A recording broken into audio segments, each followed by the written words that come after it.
Yo, how are you doing, folks? Welcome to episode 39 of the Simpa Life Podcast with me, your host, Simpa. As always, I am joined this evening by my co-host and cohort, Mr. Macca. How are you this fine evening, sir? That's the name of my mustache, Jones. Yeah, I'm doing good. Still mustachioed, although my beard is catching up. Yeah, there'll be a short amount of time when you won't be able to see my chin again, so that'll be good.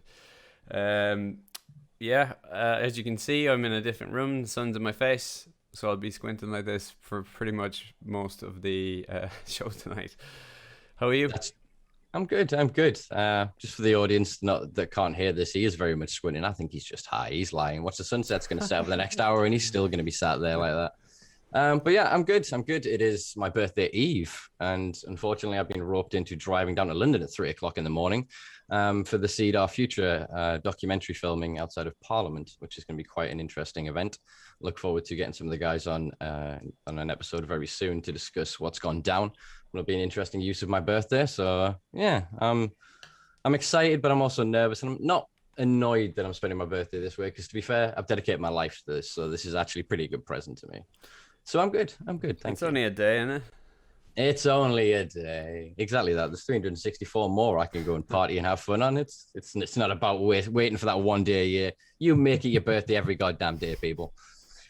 Anyway, we are going to transition on nicely with that wonderful little segue onto our guest this evening, who is a medical cannabis campaigner, the mother of a 7-year-old little girl with Dravet Syndrome, little Indie Rose.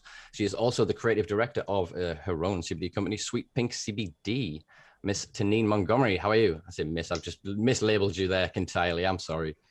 How are you? I'm good, Simpa. I'm good. Thank you. How are you?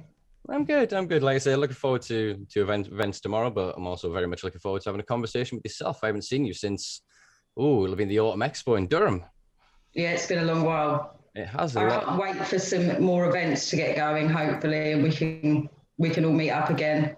Well, yeah, Bojo's just announced that festivals are allowed. I think I saw last week, for anyone that doesn't know Bojo, there's Boris Johnson. I don't know why we'll have to translate that. And obviously masks will become a personal choice from the 19th. So I think a lot of the social distancing measures that have prevented a lot of the clubs and communities from organizing, especially the more underground events, very much going to be interested in kickstarting this and having another summer of traveling where we have multiple events every weekend. And there is just this wonderful diversity of gatherings. She'll be fun. It should be indeed. Well, we've got Product Earth, we've got Paradise Gardens. So obviously the Summer Social, there's various sort of events kicking off. And then there's a few picnics. Bristol held their first picnic actually last week in 2 years. So it's great to see them doing an event. But yeah, there's really not been that many. We're quietly going to be helping the Mr. Man in a Balaclava with his event in Durham in a few weeks, so that's going to be quite an interesting one. But I think, it's going to kickstart very soon to one hell of a summer. Amazing. Indeed. So for those that don't know you, could you maybe give us a bit more of an introduction and a background as to your story and why you campaign for medical cannabis, please? Yeah, for sure. So obviously I'm mother to Indie Rose and also Grayson, who is 3 years old. So I've got my little boy as well. Indy was diagnosed with Dravet Syndrome at about 7 months old, and she'd been having sort of repetitive seizures from the age of 4 months old. They actually started after her vaccinations due to the spike in temperature. So she had the spike in temperature, which can cause normal febrile convulsions for children. And I remember her having the vaccine and she was absolutely fine. And I took her home, and that was where I witnessed her first seizure. I was scared at that time. I thought she was having a stroke. I'd never seen anyone have a seizure. She was quite agitated, upset. I assumed she wanted milk. Maybe she was having a growth spurt. Maybe she was agitated from the vaccine. I turned to make her some milk, and I turned around and she was having a convulsion. So on seeing this convulsion and thinking she was having a stroke, I scooped her up and ran her up to the doctor's, which was a 2-minute drive up the road, where she was still convulsing. And I literally took her in my arms, crying, hysterical. and asked them for help and begged them for help. And it sends shivers through me now, even thinking about it. I didn't realise what my life was then going to be and what her life was then going to be. Doctors were brilliant. They reassured me. They looked after her really well. They looked after me really well. But yeah, that's where she started having her seizures. And then we just saw seizures every day till she was 7 months old and diagnosed with Dravet Syndrome. So from that point, I even then thought, this is okay. This isn't that bad. Epilepsy can be treated. You know, I've got a friend who's got epilepsy and she's got a job and she's normal and having a normal life. And I just thought, this can be treated. It's fine. And it wasn't what I thought it was. Let's just say that. And Indy tried many anticonvulsants, the standard conventional medication that they have for epilepsy. Most of it is crossover medication from other conditions, actually, and they find that it sometimes works for epilepsy, and they're generally sedative medications. So she went through lumbar punctures and MRIs, and she was, very, very young. And she just continued to seize, even when we tried the first anti-epileptic, that was sodium valproate, a very common anti-epileptic drug to be given to children. And it didn't reduce her seizures, didn't give her particularly horrendous side effects, but didn't reduce her seizures. And then we went on to another one. I think that was, what did she have next? She had the clobazam, and that really did give us some horrendous side effects. I had a 9-month-old baby who would sit and just shake her head repetitively. It didn't reduce the seizures. Me and Indy's dad were very, very clear that we didn't want Indy on more than 2 anti-epileptics at a time. It's very common in this country and all over the world that with children with such severe epileptic conditions, they will just add drug on top of drug on top of drug. And these are all highly sedative drugs that all come with severe side effects. And so we would always say, well, if this isn't working, let's come off of this before we attempt another one. So we went then through a combination of 10 different drugs in about 15 different combinations. So combinations of 2 of them 2 drugs. And by this point, Indy was seizing every day. She was having up to 75 seizures a day. She has 9 different seizure types. So she has from tonic-clonic seizures to myoclonic jerks. She was not in the best way. She was still developing fairly normally by this point. She was walking, chatting, and fairly cognitively normal. When she got to 2.5, we changed to another drug and she just stopped talking, just completely stopped talking. And it's something that... Sorry, okay. It really does get me. No, you're because right. Take your time. She used to talk fairly fluently, tell me she loved me, have little chats with her, and it was lovely. And even then I wasn't bothered by the epilepsy. It's like, we will find something. I can still communicate with her. This is great. When she lost her speech, it was a whole new world of learning how to look after her, because she couldn't ask me for anything. Can I ask you, Tannine, what was the reasoning behind that change? If something was working, well, why change it? So none of the drugs ever stopped her seizures. So we were still at a point where she was having a lot of seizures. And actually, I'll be really honest with you, the drug change was due to the pharmacy not having the right milligrams of liquid and not having the correct dosage, which happened numerous times to us. So this was a drug called lamotrigine, and she was very small, so she was on 2 milligrams twice a day, and they only had 8 milligram tablets. And so we was breaking the tablets into bits and stuff. So you can imagine the dosing was well off. And also Dravet syndrome, they can just stop talking. So there's no definite that it was that, but there was a clear change for me as a mother, noticing the difference in her, going from talking, laughing and playing to just this sullen face with no expression. And that was what started me looking into something's got to give here, because I'm now a full-time carer and I'm trying to work out what she wants to drink, if she wants some food, you know, and it was really sad. It was a really sad place to be. And at this time, Indy's dad was working and I was at home with her all day. And I found myself being segregated, not purposefully, from my friends that had children, but it just happened that way. So my friends' children were obviously well.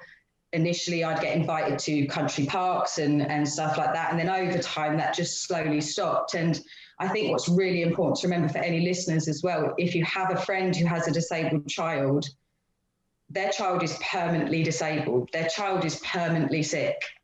So it's pointless to not invite them out. It's pointless to not, because Indy won't get better. That is the way Indy is. And I would still like to socialize. So for anyone that's listening that thinks, I won't invite my friend because their kid might not be very well, do invite your friend. Because it's a place I felt very isolated, and I actually lived right near the country park, and I would see my friends down there, and I felt very isolated because of Indy's condition. So you're dealing with a very disabled child, a condition you've never heard of, horrific seizures, and then isolation on top of that, and we all know what that feels like. So it felt like a very dark place to be, and every doctor's appointment was not really getting me anywhere. It was more of an assessment than it was, we can do anything. And I got to looking into other stuff. I didn't initially look at cannabis. I just looked into like what is going on in her brain? Why does she have this condition? What happens when a seizure is triggered? So for me, it was much more about the anatomy of what was happening. So what could I then find that would rectify that issue? Not necessarily the seizure, but the mechanism that's causing it. And so I did some more scientific research, and there's a lot of things came up. You've got your MCT oils. There was a study done, Great Ormond Street, and actually they used MCT oil, so coconut oil, and they were giving spoonfuls of coconut oil to patients with epilepsy, and they reduced their seizures by 40%. So there was a lot of other things that came into play. There was magnesium, there was, you know, a few other things that came into play, but there was never any give this much of this, give that much of that. So it was all very stumbly in the dark. And then I started to look into cannabis and the mechanisms and how it would work in her body. What does THC do? What does CBD do? What does CBDA do? What do these compounds do within someone's body, and how that could scientifically work in my head for me to understand, okay, so that has some logic behind it. I wasn't prepared to give her anything unless there was some logic behind it for me. I also wasn't prepared to go and sit in front of a doctor and not have the answers. I was worried about my daughter being taken off of me. I was worried about the consequences of things like that. So I felt that I had to do something for Indy, but I felt that if I done the best research that I could do and found out as much as I physically could, so that I had an answer for everything that they wanted to ask me, that then they would see I was being safe and appropriate. So Indy was 3.5, and I'd been doing probably a cannabis research for about a year. And when I say cannabis research, my TV was dormant, and I would put her to bed and watch documentaries or TEDx. People like Dr. Oh my goodness, I can't remember, Didi Marie from Israel. There's a lot of research there, and he was working on a lot of epileptic children. So I listened to what he was saying and understanding all that. And I thought this has huge potential, and, you know, I'm watching my child suffer and I have to do something. So the next pediatric appointment that Indy had, I'd always spoke openly to the doctor about the other research that I was doing, and he was fine with what I was doing. And I said to him that I'm going to give her cannabis oil. And he was interested. He wasn't abrasive to me. He was a very good doctor. He wasn't, you can't do that, I'm going to report you. He was very interested in if this would work. And I think, you know, he's a good doctor with a good heart. And I think that's why he was interested, because he sees patients on a daily basis that are suffering, and there's not a huge amount he can do for them. The anticonvulsants don't work for Dravet syndrome. They don't work for Lennox-Gastaut syndrome. They don't work for a lot of these severe epileptic conditions. Now, as a doctor, you would assume he wants to help people. So when I came in and said, I'm going to do this, he was like, let's watch what happens. He wasn't abrasive. So that was really nice. I then went to a local company in my area, and I met with the guys there that make CBD oil, and they explained the process of the oil, what exactly was in it. They had lab reports. This wasn't a backstreet dealer making oil in his kitchen. Not that I have got any issue with that, but I had to keep my daughter safe. And so I went to a reputable company, and they gave me a free bottle of cannabis oil. And and after I went home, it took me near on 3 weeks before I gave her that oil. Yeah. Because I was scared. I checked drug interactions. I checked them with the doctor. I checked them myself. There was no drug interactions. At this point, Indy was on one pharmaceutical. So I knew it was safe to give to her. But in my head, it's madness now. I think about it, it's madness. I looked at that bottle of oil for 3 weeks while my daughter suffered. And yet I gave her this sugary pharmaceutical stuff that was not doing her any favors, but I gave that because a doctor had told me to. And this is where I started to take Indy's healthcare into my own hands, because I realized the doctors were giving her this because they had nothing else to give her. And it was kind of a case of, well, we have to do something. So I woke up one morning, she'd had a horrific night, horrendous seizures. And I thought, I have absolutely nothing to lose. She's losing weight at this point because the seizures are taking it out of her. Every 5-minute tonic-clonic seizure is like running a marathon from standstill. And that's exhausting, but it's not only exhausting, it burns calories. And so you have a child that can't eat because they're in pain with their jaw from having seizures. So they can't put on weight. They're burning calories having seizures. And so it's just not a nice place to be. It's not a quality of life. And I could see how bad she was suffering. And so I got up and I gave her the cannabis oil. And I had no idea how much to give her. And people talk about 1 drop, 2 drops. And I knew from the studies that I'd done that it wasn't 1 drop or 2 drop. And I knew that we had to go on a milligram basis. And so I worked out, I think it was about 40 milligrams in the dose CBD. Obviously, it was whole plant, but very low THC, so legal product in the UK. And I gave it to her, and I thought not much of it. And I gave it to her for, I think it was about 3 days. And me and her dad were sitting in the garden of our house, and she came down the steps and she ran. And that was the point that I knew, I don't care what they say, this is helping her. And so at that point, when I knew it was helping her, I carried on giving it to her, slightly up the dose to about 70 milligrams a day, and her seizures reduced. They didn't reduce massively, but they did reduce. And that inspired me to think, right, this is what really shocked me was I could give this oil to Indy and say nothing. But where does that put the 6,500 children in the UK that have Indy's condition alone? I'm not that type of person. I was the mother sitting in the corner of the kitchen crying on a daily basis about my child suffering. How could I watch her be better and know all these other parents are suffering, all these other kids? I couldn't do it. And so I started to talk about it, and I started to look for a pharmaceutical solution so that I could keep Indy safe and talk about it, because I felt like I can then say what I like if I've been prescribed legally. I can then say how helpful this is. And so at the time, I think Indy was 4 years old, and at the time, there was only Bedrocan. There was only Bedrocan in Holland or Canada. There were my choices. So I decided to fundraise, because I didn't have the sort of money that I needed. I needed to book flights, I needed insurance, I needed money for the bottles of oil. A 10 ml bottle was £160. I needed £900 to see the paediatric neurologist in Holland. I then also needed to exile myself to Holland because I wasn't allowed back with her medicine.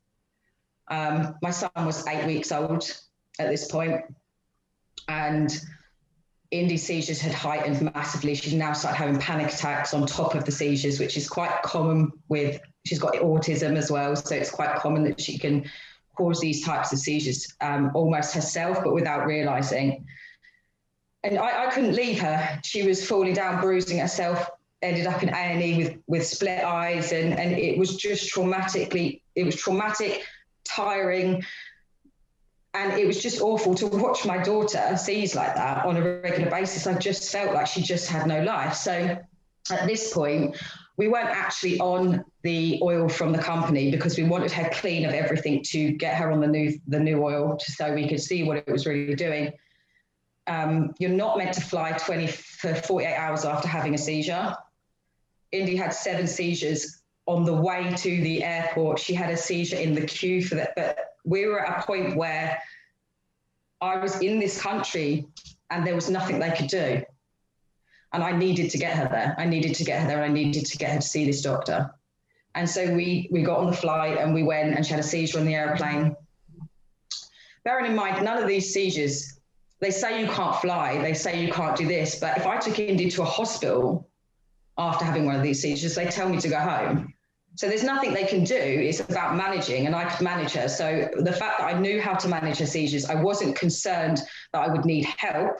However, I needed to get her to see this doctor. So then we landed in Holland. I'd left my son here because his passport hadn't turned up. I didn't know when I was next going to see him. And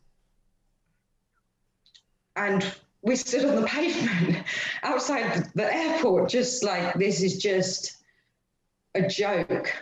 We shouldn't have to be dragging her to another country to get a prescription for something that clearly helps her.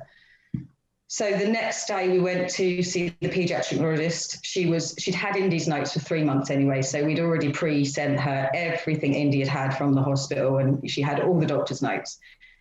When we met her, she was lovely. She was more than happy to prescribe the Bedrolite product, which is 10% CBD product, whole plant, with about, I think it's 100 milligrams of CBD per mil and 4 milligrams of THC, I believe.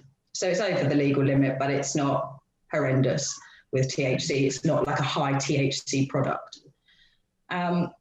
And what I noticed the first night I gave it to her, she suffers with insomnia. So she has quite a lot of insomnia bouts where she sort of can be up till 2 a.m.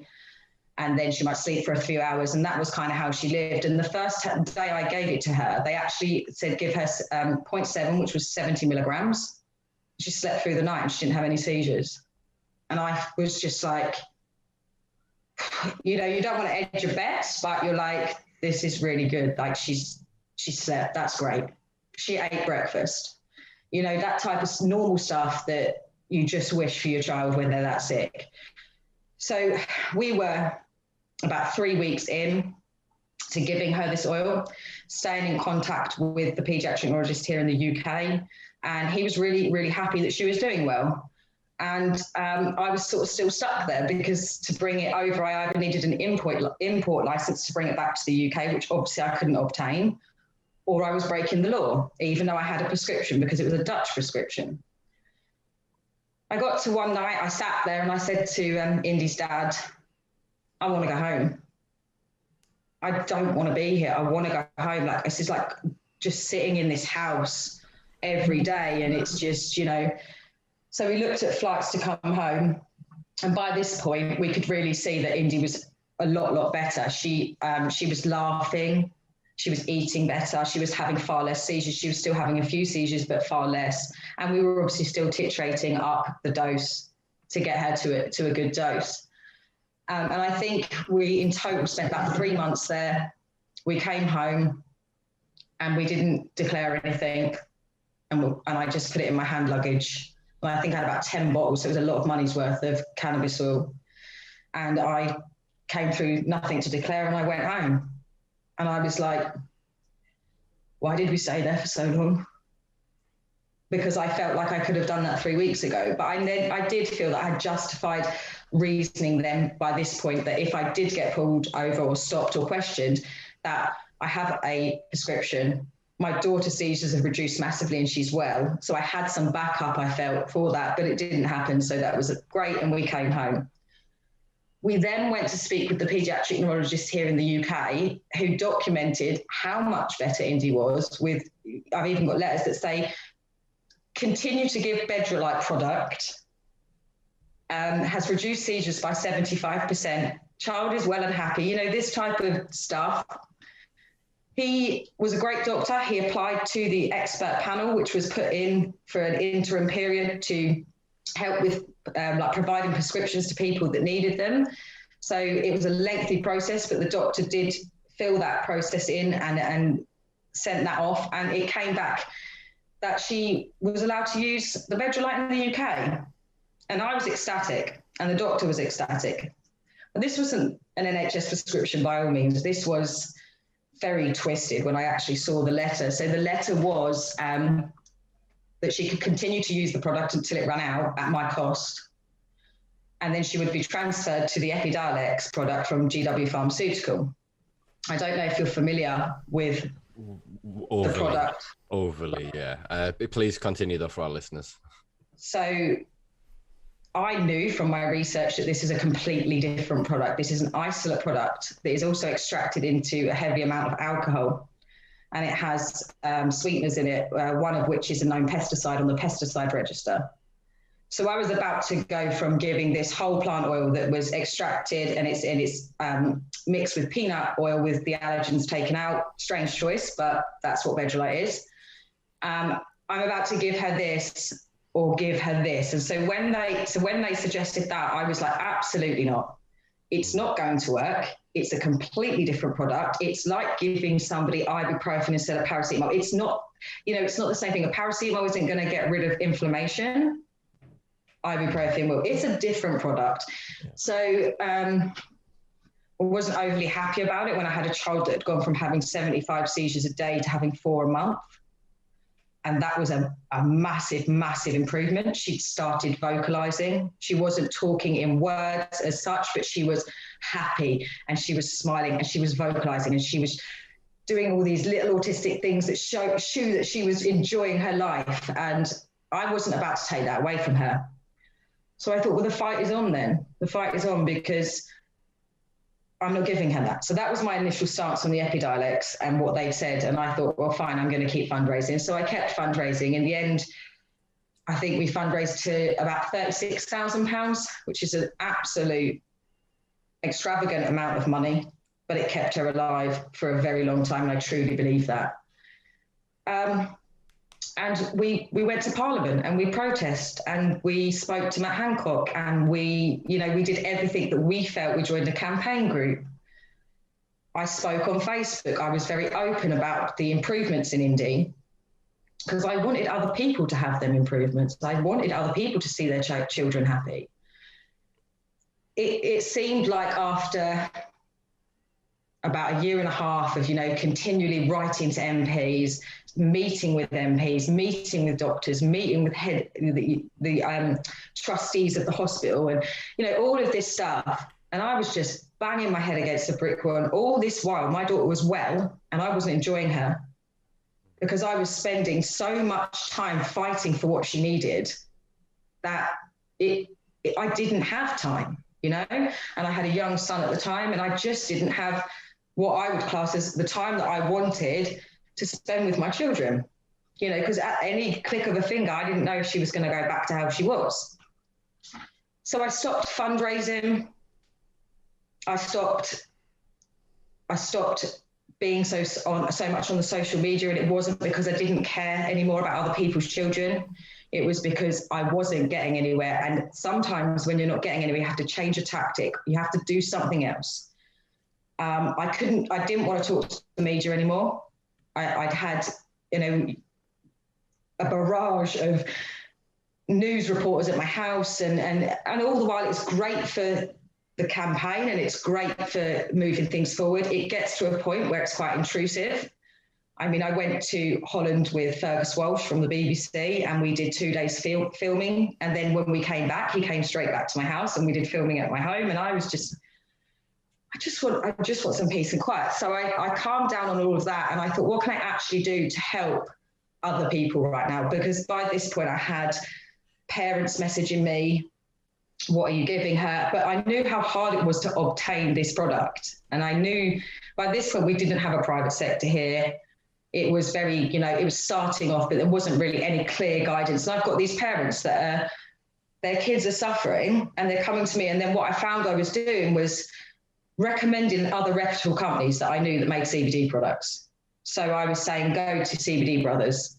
They're a good company. They have whole plant products. Get this product, use this much.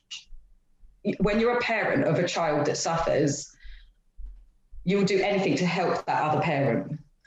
And so this got me to sort of like thinking about how I could help them more. That's where I started Sweet Pink. That was started solely on the basis of a 10% oil that was mimicking Bedrolite as closely as I could legally in the UK. And that's how Sweet Pink was born. And it was inspired by Indy to help other people. And there are children now that use the oil and they have reduced seizures and they have a better quality of life.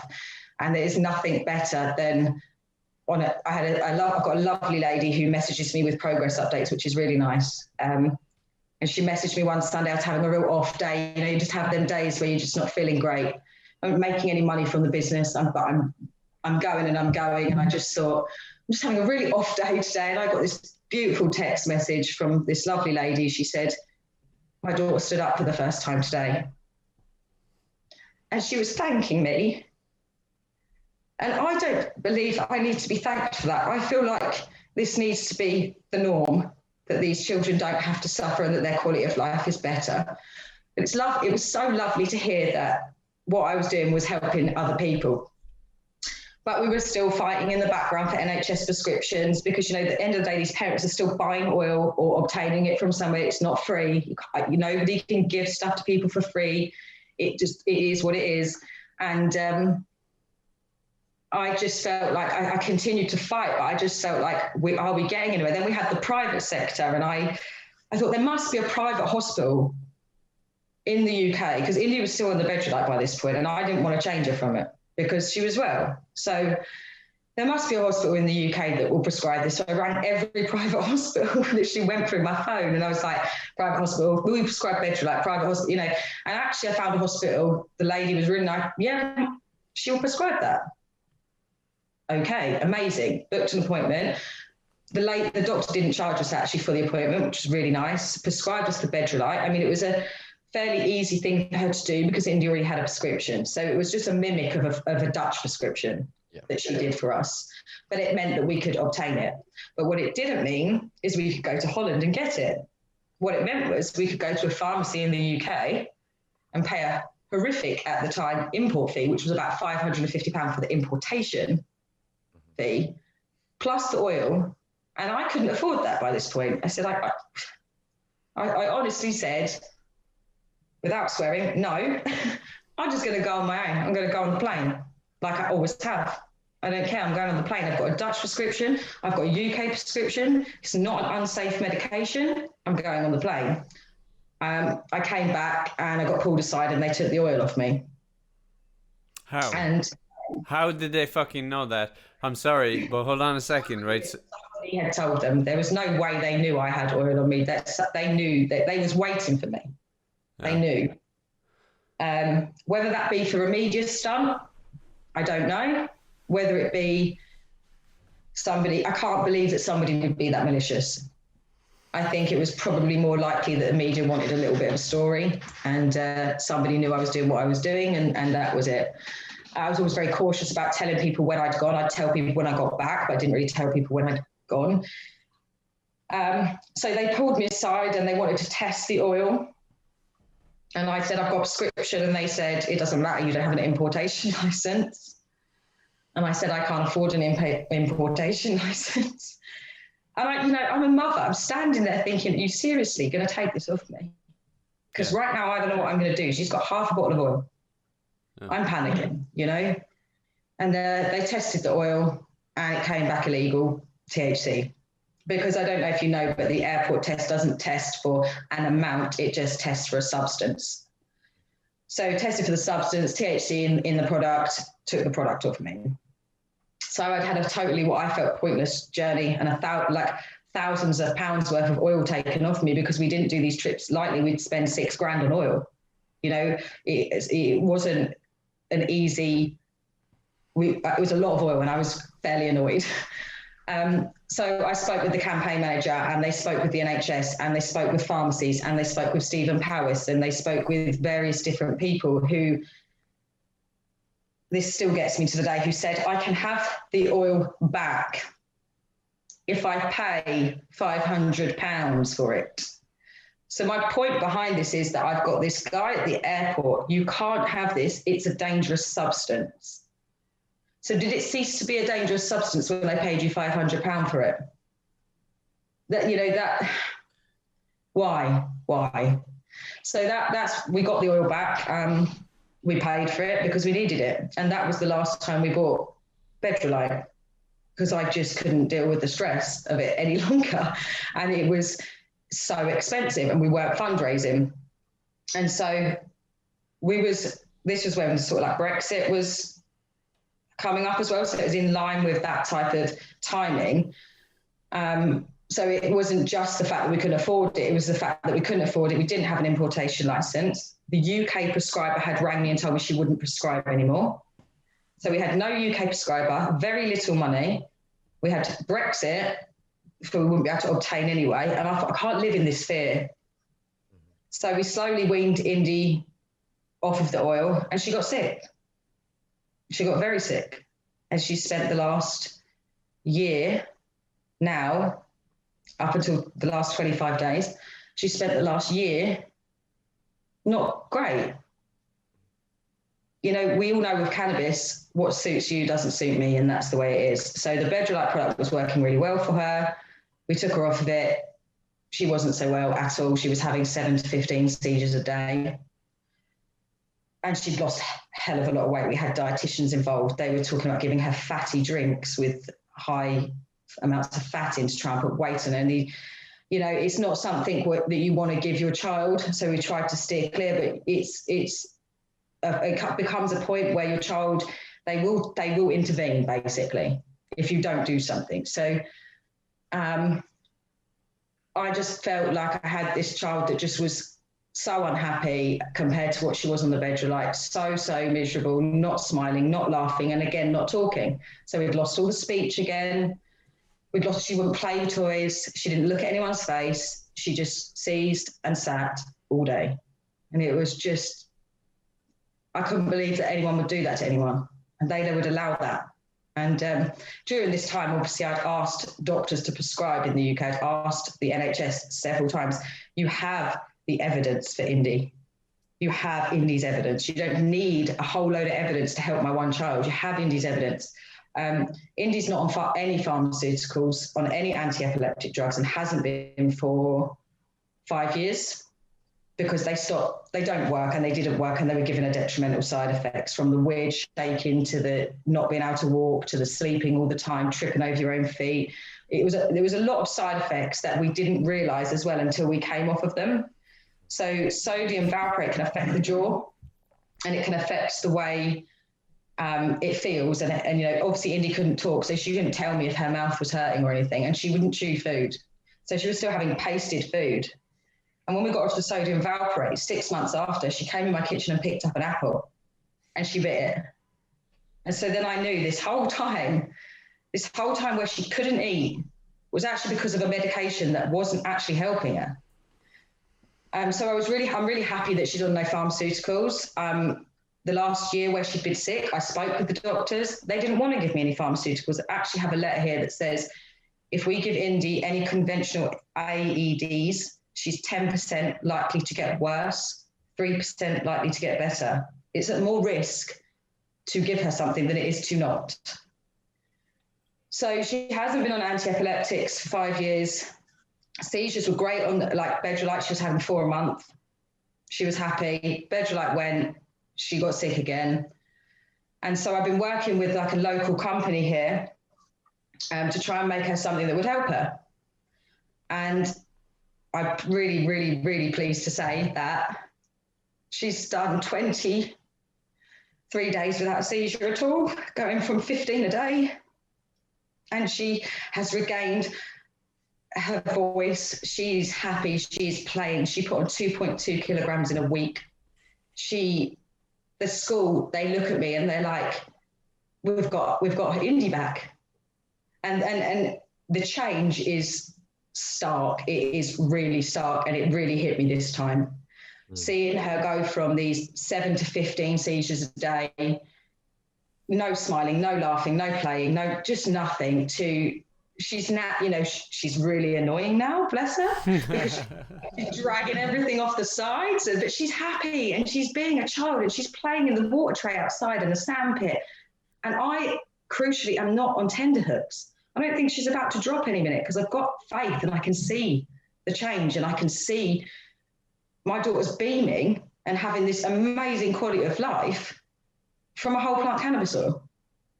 And there's nothing else at play, and I don't understand what more they need to prescribe. And so people might say, well, why wouldn't you just stay on that oil? If it works, just stay on that oil. The issues that I've got with that are not the oil. The oil is good, is a good quality oil. It's got lab reports on it. It's safe. That's not my issue. My issue is that, one day I will get older. I struggle to pick Indy up anyway. She's heavy now. She's still very disabled in the sense that she still requires dressing and washing and things like that. And at some point, she might have to go into residential care. No one in residential care is going to give her that oil from a company down the road or wherever. They're not going to give it to her. And this has always been my fight for a prescription. It isn't about obtaining a better quality oil. It isn't about any of that. It isn't about the product itself. In actual fact, a lot of the prescription medication might not be as good quality as some of the stuff that can be produced in other places. The prescription is about having a documentation that proves that this works for her and you can't take it away from her because this is an NHS prescription and you have to give her that. Because I've had upheaval at the school. She goes to a SEN school, so she goes to a disability school. And I asked them to give her the Bedrolite at lunchtime, and it was refused for over a year and a half. I went to her school. It's a 45-minute round trip for me to go to indie school. And I would go every lunchtime to her school to give her meds. And then I'd hang around with my very young son till pick up time, which was causing a huge amount of stress. I mean, my son was very young, like under 1. It was his age where he doesn't want to be sitting in a car, dragged about doing things like this. But then on the other flip side, this is my daughter's health and I have to care for her. I had various meetings with the school and all I was faced with is, it's illegal. No, I have a prescription. It's not illegal. Please, can you give it to her? And my argument was, you give every prescription drug, you will give her midazolam because it's been written in her care plan. I tried to get doctors to write it into her care plan so that the school would administer. That was refused. The doctor from the NHS hospital actually wrote to the school suggesting that they give it out on compassion grounds, and they refused. So it's every brick wall, it's every brick wall. That came to a crux when one day I completely had enough, and I'd been very polite to the school and I tried to do it the right way, but one day I absolutely had enough. And I dropped Indy off at school and I walked in with the bottle of Bedrolite and a syringe and the prescription. And I said, I am not coming back at lunchtime to give this to her. You will give this to her because that's her prescription. It's part of her care needs. And you make it quite clear that she's in your care between the hours of 9 and 3. She is your responsibility. So be responsible and follow her prescription. To which I was met with, I think it was a deputy head of the school who I was talking to at the time. He just sat there writing all this down. And I said, we are beyond writing. This is the 6th time I've been in here to tell you why you should be giving it. And you're not finding any reason as to why you shouldn't give it other than it's illegal. I'm not coming back. I'm not going to do it. And if she has a seizure and ends up in hospital, on your head be it. Because that's how I felt. I felt cross. I felt, why are you being so abrasive when you can see she's well and she's not sick? He followed me out to the car park. He stood in the door of my car trying to give me back this bottle of Bedrolite, very profuse. Take it. We do not want this on school premises. But you've got midazolam on school premises and you've got Ritalin and you've got, I said, I'm sure you've got somewhere that you keep your meds. There's a lot of disabled children here, a lot of meds, I'll call the police. Call the police. I had to get out of there by that point because I was getting quite upset. And so I left the school and I did a horrific Facebook video, which is on my Facebook if anyone wants to look at it. Crying, very upset, not understanding why they just won't give it to her. But that's how I felt. That was really real. That was 5 minutes after leaving the school, and I just couldn't fathom what was going on. And then had a phone call from the police, and then had a phone call from the social services. They went to town on me, basically. And I knew I'd done nothing wrong. And this was the vital importance of the prescription for me. This was the crux of pediatric neurologist has prescribed this. That's it. I don't care. Like, I haven't done nothing wrong. I've gone and sought and sought medical advice, and that's the medical advice. So it came to 2 weeks later of this trauma of social services, and I was like, I kept ringing them and saying, what's going on? I don't want to be on your books. I don't want to be in your system. I've done nothing wrong. And they rang me back 2.5 weeks later and said, oh, no, there's nothing on the system. It's absolutely fine, no issue at all. They never came to see me. They had no issue with it.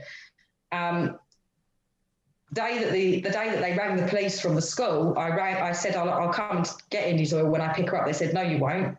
It's being, what's the word? Sorry, it's being taken by the police. So it's being confiscated. Seized. Seized, yeah, whatever. So I was like, you're having a laugh. You're now going to confiscate her medicine that costs £160 a bottle. I can't believe this, I mean, it's fairly comical. I rang the police station and they said, we absolutely are not confiscating the medicine. We are not going to pick it up. We want nothing to do with it. So in all their attempts to make me feel bad, make me look bad, it didn't work. But I knew there was no point pursuing the lunchtime dosing for Indy any longer. So it has been an interesting 7 years, to say the least. And it just feels like, when will people just wake up and see that what they have to offer is not good? If they had something that helped Indy, I would not have put myself through this. I would not have no one would put anyone through this if they had something. When you're met with a doctor, when your daughter's 3.5, and the doctor says to you, look, I know you've been researching cannabis. If you don't do something, she's going to die. Then, to me, you do something. You don't just sit back. Why are people in the fucking way when that's the case? I don't understand that. Get out of the fucking way. I mean, but even through fear. I mean, you've told the story about the school. I can imagine it. The absolute rigidness of adherence to process. And it's like, I think outside the fucking box here. Think outside, just happy. Do you know? Yeah, it's fucking crazy. Be happy that these children that you care for in this SEND school that have severe autism, epilepsy, a lot of conditions that could be treated with cannabis, feel happy that somebody came along and trialed it on their daughter, for want of a better word, because there was nothing else. Speak about that person, help the other children. I don't understand it. Maybe I didn't understand it because by that point I'd not watched Reefer Madness. I don't know. Yeah, it's an indoctrination into a paradigm. So the Upton Sinclair quote came to mind immediately with this, that how can a man understand something when his salary is contingent on him not understanding it? So somebody told me an anecdote quietly the other day about an interaction with the cop, and they berated this cop. And what they'd done is they then covered their camera and their mic, and they kind of quietly sort of whispered over and go, I agree with everything you're doing. Crack on, sort of thing. But they couldn't show themselves. The person inside of that uniform wearing that guise and that facade is contingent on following orders and being part of that system, whether it be in healthcare, whether it be in policing, military, fire, anything, because the point of that stringent system is to ensure that it streamlines the role and the job. In most of the roles and jobs, when you find innovation, you move towards it, you bring it into the fold, because the point of being involved in that industry, in that pursuit, in that even hobby, in other things, it is to better it, is to find more knowledge, is to uncover that truth. And it is this juxtaposition that I can imagine, and many of the individuals in the healthcare system that saw you sat in that room with their professional head on, they heard your shit, and they saw themselves, the passenger, in the back of their mind, regurgitating this shit, going, sitting with the banality of the bile of it, and to be sticky and disgusting. They have to then go home, and then the cognitive dissonance kicks in, and they drink that extra glass of wine, they eat that shitty fucking meal, they do something that worsens their health without ever considering that if they have the right to worsen their health, who the fuck are they to stand in the right of somebody doing something that they don't understand that betters measurably, definably the health of a fucking child, the health of anybody. So it is this painful thing that we come across time and time again when we have these conversations on this platform about people within this position, is the vast majority of them care.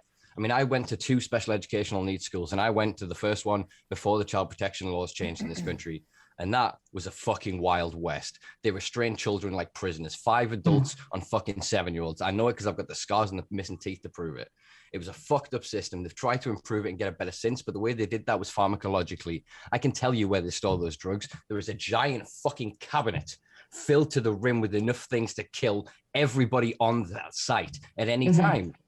And then every lunch they come trotting in and they go, here you go, here's your methamphetamine, here you go, here's your other thing. It's just like, what the fuck? When you really look at the difference of it, And they're going, I'm helping this child, I was on Ritalin. They only took me off Ritalin as a small kid because I went, I take enough of this, what happens? Then, oh shit, we need to keep this away from him. But then an inquisitive child that wants to know about drugs, I mean, I'll admit to the safety of it. I tried to break in at the first one in the primary special education lead school I went to, and couldn't get the fuck into it. I wasn't ingenuitive enough. I wasn't strong enough. I wasn't creative enough, whatever else. I had a really serious drug problem as a minor. And to have this then juxtaposition of the prescription pills that I was taking and abusing weren't a problem because they were legal. They were a problem because I was a child taking them, but the fact that they were just top drawer of my mother's dresser. Any fucking, like, literally get taken to other parents' house as a 9-10-year-old. I'm going to go look in the medicine cabinet. Look what this one does. Oh, this is a nice color. That was the state of mind that I was in. And we're going, we need to keep them away from this plant. What, this plant that's never killed anybody? This plant whose side effects millions of people around the world risk prison to enjoy. That whether they recognize it or not, are supplementing their endocannabinoid system and bettering their health. They're improving their longevity. Well, this is what we say about recreational use. You know, I have friends that say they recreationally use cannabis. And I beg to differ whether they recreationally use cannabis or whether they actually are treating a medical condition, because a lot of people, you'll find that they think they're addicted. It's a non-addictive compound. It's a pretty non-addictive compound. There are very minimal people that get addicted to it. It's physiologically not addictive, but psychologically there's a growing consensus that it can be to about 10% globally across the population. Yeah, it's still very small amount. When you look at barbiturates, it's like you can't or alcohol or tobacco. Yeah, exactly. So, and then I have, people that will say, but when I use cannabis or CBD oil or whatever, I don't have migraines anymore. So you're not a recreational user then, are you? You're not a recreational user. If you have migraines without it and don't have migraines when you use it, then you're actually treating a medical condition. Yeah, and I think that happens quite a lot where people don't realise, in fact, whether they've maybe started as a young teenager, have a joint here and there, and then as they've got older, they haven't realised that actually they're treating ailments. And like you say, we do not help our endocannabinoid system at all. Yeah, it's an interesting sort of paradigm if you look at it. I just submitted my latest for Weed World about a post-COVID economy and how cannabis can help. And I made an argument for fortifying cereals and grains with non-psychoactive cannabinoids as a way of supplementing everybody's endocannabinoid system. In the process, if we did this, it would kind of negate the vast majority of the need for external supplementation through phytocannabinoids, consuming cannabis, as it were. And I think that especially in Israel, Australia more so, actually, Australia's really catching up with research at the minute. Publicly, they're really trying to hold this down politically, but quietly, there's a shit ton of research being done. And they're starting to recognize and maybe lean towards this idea that's getting consensus of, what do they call it? Chronic endocannabinoid deficiency syndrome. And they reckon that this is a much larger blanket that would fit things like epilepsy, chronic migraines, fibromyalgia, Crohn's disease, irritable bowel syndrome, even all of these huge things, spectrum of things into this one thing. Because actually what we're seeing is cannabis isn't a panacea. It's not just, and it cures everything or it reduces massively the symptomology of these conditions. it's supplementing that system. Once that system isn't in deficit, the body heals itself. And that's the paradigm that I think so few people are willing to get their heads around, because it sounds a new worldy. It sounds very hippie. It sounds to a lot of people, like, that's not what I want. We've signed up for that. I take a pill and it cures it. I got you, doc. You sign a bit of paper. I go get this magic box and hey, I feel wicked. That's what most people are indoctrinated into. Whereas the relationship they have with cannabis is so unique and different, because it supplements our system that are unique, like fingerprints. So as you said before, it's what did Remo say on the other podcast? Different strains for different brains. And so it affects people so rapidly, so vastly different, that it's going to take us a long time to catch up for that. So I think we need to almost flip the way we're looking at this and go, okay, yeah, cannabis should be the first protocol in a lot of these things, not the last. This is what Dr. Callie Seaman, who we've had on the podcast before, she obviously has epilepsy, and there's a big campaign that she's been pushing at the minute of why cannabis isn't first. Why we've had guests on who with parents in a similar situation where they've had brain surgery before they would recommend a plant. Yeah. It's madness. It's absolute madness. And what you were talking about there, about the payroll of doctors or the payroll of somebody and why they feel they might need to just keep their professional head on and stuff. The doctor that I was talking about, the pediatric neurologist that I said was very interested. He was very interested, so interested that his wife is very sick. He was so interested that he went to visit a cannabis company that I recommended to him and purchased cannabis oil for his very sick wife. And we had what I would class as a fairly good relationship, in the fact that I offered him help. I offered to make products for him, like balms and things like that for his wife. So he certainly... People said to me, how can you forgive him for not just putting his neck on the line? And I said, what it is you've got to understand that I don't know his home life. I know he's got a sick wife. I don't know if he's got 4 kids. I don't know.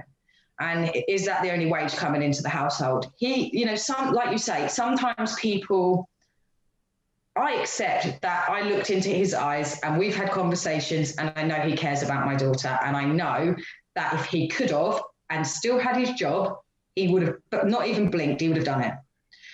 But you have to think about people's circumstances, and you have to think about their home life, and you have to be sympathetic to that as well.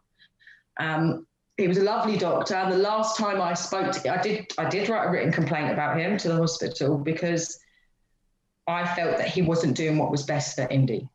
And I think that's worthy of noting. And so we don't see that doctor anymore, but I feel like if he saw what I was doing, he'd be quite proud of the fact that we've continued to treat her this way and that she's doing well, because he was elated when he saw how well she was, So like you say, they in the back of their head they're good people, some of them, and they really do want well for these people, but can they put their job, can they put their life, can they put all that on the line for one child? Whether I think that's right or wrong, I'm comfortable with the fact that he did what he felt he could, and I'm comfortable with the fact that, I see his situation. And I think that we could all, shout at these doctors, and we could all say, well, you're just not doing this and you're just not doing that. But we have to be respectful to a degree. It's a numbers game as well. So you got to think about it this way. You're just, with all respect, one patient. So if he risks his career and loses his job to try and help one child, for all that is a wonderful and generous and brave and bold act, it denies him the opportunity to help thousands of people over the rest of his tenure.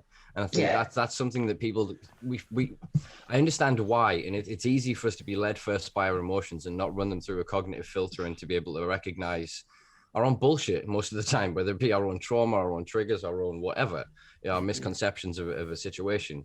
But yeah, when we look at this, we have to take into consideration that most people in that position went through a decade of education. They truly believe in their heart of hearts, they know this shit. Most of them that are in this position as well went through education before the discovery of the endocannabinoid system. So they're still looking at this as this pseudoscience bullshit. Look at these big corporations trying to hawk this magic marijuana bloody bullshit. And a lot of them are just really just woof. I mean, I've been having conversations behind the scenes with quite a few people recently, and the number of lawyers that I've been discovering do not know that the law change in 2018 around medical is ridiculous. They're currently on the legal aid basically convincing people to plead guilty when they're in situations that they shouldn't be in.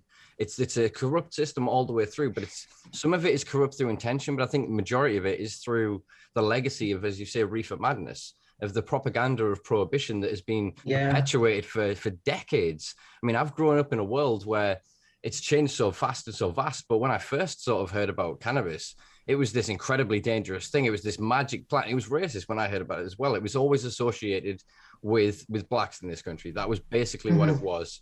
Or it was undesirables, and it was just, oh, you stay away from that, you stay away from that. That's all propaganda, though. Yeah, but now you now look at it, there's people in the media, the spectrum of consumer is shown so diverse that we're still seeing, it's a 12-fold increase in terms of stop and search into Section 23 in inner city London if you are non-white, basically. It's ridiculous in terms of prosecution rates as well, still fucking ridiculous. We're not really getting to grips with a lot of the fringe issues that they're seeing within this. They're just seeing the money and the goal. So they've gone, right, what's the problem? People like yourselves rallied for it. They went, give them an import license, solve it, that's done. How many of them fucking need it? Oh, shit. What do they do? Right, put this together. There's the legislation done. Why they're not prescribed? Oh, fuck. And they're just going to keep cobbling, throwing this thing together. While at the other side of it, enough of them are getting rich through the private clinic system. If you then look at these reform groups, if you then look at the think tanks, if you look at the bodies, the investment groups, if you look at who these people are, they're all intertwined. They're as incestuous as, I can't think of a comparison because it'd be cruel, but you think of the worst thing you can think of, and basically that's how incestuous. Woody Allen. They're as incestuous as the royal family. There you go. It's a big thing. I'm happy to sack on the monarchy. Hell yeah. But the point being that there's this cronyism, there is this corruption that is pervading the current politics that means that they're doing enough to try and placate people like yourself into going, oh, they're doing something and they'll get there and it's fine. While they're stacking their investments. They're going, oh, the industry is going to be worth 680 million. It's going to be worth 4 billion. It's going to be worth this. And they're bringing all of this money in and they're artificially inflating this bubble. And they're selling these overinflated products to people that can afford these overly inflated prescriptions. And what they're finding is now that exactly what you said, that quite often too many of the products are inferior than that quality that they can find on the street or grow themselves. Obviously, as an adult consumer, it's very different, obviously, to a parent treating a child. I understand that. You've also got the CBD industry. And since I've been in the CBD industry from an industry point of view, I have never been so shocked in my life. I looked into the CBD industry and I look at what some companies are producing and you really see the difference between a company that actually is made of somebody needing product and the quality of the product being good for ailments. And then you have money makers. And I'm not dissing on anyone that wants to make money because everyone needs to make money. I'm not dissing on that, but then they've got no heart in it. And I've even been to industry events where I have spoke to big companies and I've said, I generally go as just me and I don't do the whole Sweet Pink CBD thing. And I just go and have a wander around and the amount of times I'm told things that just aren't simply true. I was given try my tincture, big company. It was a flavoured tincture, which in my personal opinion, I'm not a fan of anyway. I said, is this whole plant? Yeah, it's definitely whole plant. I'm tasting this and I'm like, this is clear, liquid, maybe it's distillate, but I'm confused. And then he said, I asked about cannabinoid contents and stuff. And he said, well, all the other cannabinoids come from the hemp seed oil. And I just was like, you are joking. You can swear away. I've done it about this is the longest Macca has gone without swearing. Yeah, pretty much. To point out in 39 episodes, this is the longest I have not heard Macca I think swear. I snuck in about 3 or 4 of them earlier on, but that's about as mild as I can be. So on seeing that within the industry, that was also what spurred me because I went to a lot of these events, just I'm very interested in the whole aspect of it. And that was a lot of what spurred me as well onto creating Sweet Pink was, holy shit. Yeah, charlatans. If this poor mum, this poor mum, she's tired. She's got a severely epileptic child. She's got a newborn baby. She's knackered. She's trying to deal with everything. She Googles CBD oil and she gets the company that's put the most money into marketing that they can. And then you look at the product. And the product is not going to with all due respect, maybe not going to help her child, and yet she's probably paying over the odds for it as well. And there are a lot of companies out there like that. There are a lot of great companies, but there are also a lot of companies like that. And that guy that told me that, that's when I thought, this has got to be better. Yeah. If I can't do the prescription thing and I can't help people that way, I can do something better than this, and I know I can. So that was another reason that I started Sweet Pink, because I just wanted to say, when I send something to somebody, I know what that is. I can give you the lab reports, and I will talk to you through anything you need. If you want to message me at 2 a.m. telling me you're having an absolute breakdown, if I see that message at 2 a.m, I will reply to you, because I've been that mum. Yeah. That's the point. Like, I've been that mum that's like pulling my hair out, exhausted, not knowing what to do. And finding the cannabis oil that worked for Indy was horrifically difficult. Mm-hmm. And I just would like to take a little bit of that trauma away in the assurance that they know what they're getting. I mean, I had a bottle of oil tested. It was supposed to be a 10% whole plant product, and it came back at about 4.5%. You cannot medicate someone like that. I know we're not supposed to say it's medication. I understand that, but you can't. I'm trying to medicate my daughter. She needs 300 milligrams. Mm-hmm. I'm being told this is 100 milligrams per mil, but it's 40. You can't medicate like that. It's like you say, it's not the same as an adult user that's taking it for anxiety, or, taking it and they can go, actually, I don't feel like I did anything. I'll just take some more. Yeah, it's not good enough. It's not good enough to be paying that price for something that isn't what it is. Well, this is the joke of it, because I mean, I was talking to had a really good catch up with Tyler Green from I Smoke the other day, and we touched base on all this, and basically he said at one point, the whole fucking point of them saying that there was going to create a legal market was to have this continuity, consistency of product, that when you read the label, that's what was in the product. I mean, this is the same issue that you face on the complete opposite end of the spectrum with heroin that's being sold on the street, is that then consumers don't know what they're getting. So they're getting, say, a shandy level product for weeks and weeks and weeks. That dealer gets arrested, another dealer steps in, picks up the same phone number, their supplies change, and they're suddenly getting absinthe. They're going to be in a dangerous situation in the same way that it's obviously not dangerous in the sense of cannabis to the consumer, in the sense all the worst you're going to do is get really stoned, and then you're going to sleep it off and get a bit of munchies, have a good it is dangerous on the other side. It is dangerous that I'm not giving her 100 milligrams and only giving her 40, and then wondering why her seizures have returned. That's dangerous. Exactly. It means you can't make those informed decisions. And this is my point. The same with what they're doing with these prescriptions. They've had to recall flower batches recently because they found mold within the flowers. I've had experience with mold within the flowers of prescription products. It's scary, because actually what they're doing is exactly what you said before. I have walked enough of the expos. I have interviewed enough people. I've been privy to, and I get back, basically given back their passes to most places anyway. So people are quite loud when they think it's only industry folk that are like-minded around. I mean, some of the things I've heard are disgusting in terms of they boast, they brag about how they can get their margins down, how they can exactly that, put more into marketing and SEO, into search engine optimization, because that's what it's about. It's not about getting people like us that have done the research and learn about it. It's getting the tens of millions of people that have just, CBD was on Coronation Street.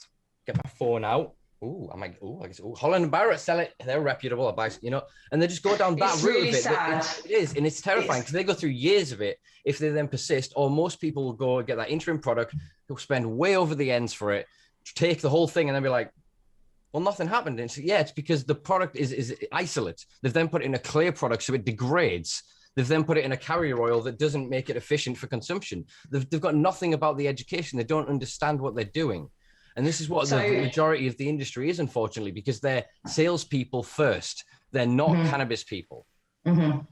So going back to just what you said about putting things in clear bottles, amber bottles, whatever, I actually went to the extent of researching what would be best for my products, and I actually use Miron glass for all my cannabis oil because it's a biophotonic glass. That means that if you left that in the sun, it will not be, the cannabis oil won't be damaged by the UV rays and stuff. So I feel like I've gone from a business point of view. I've done no CEO or whatever. I've done none of that because I don't have the money to do that. I don't have the money to spend on a huge amount of marketing.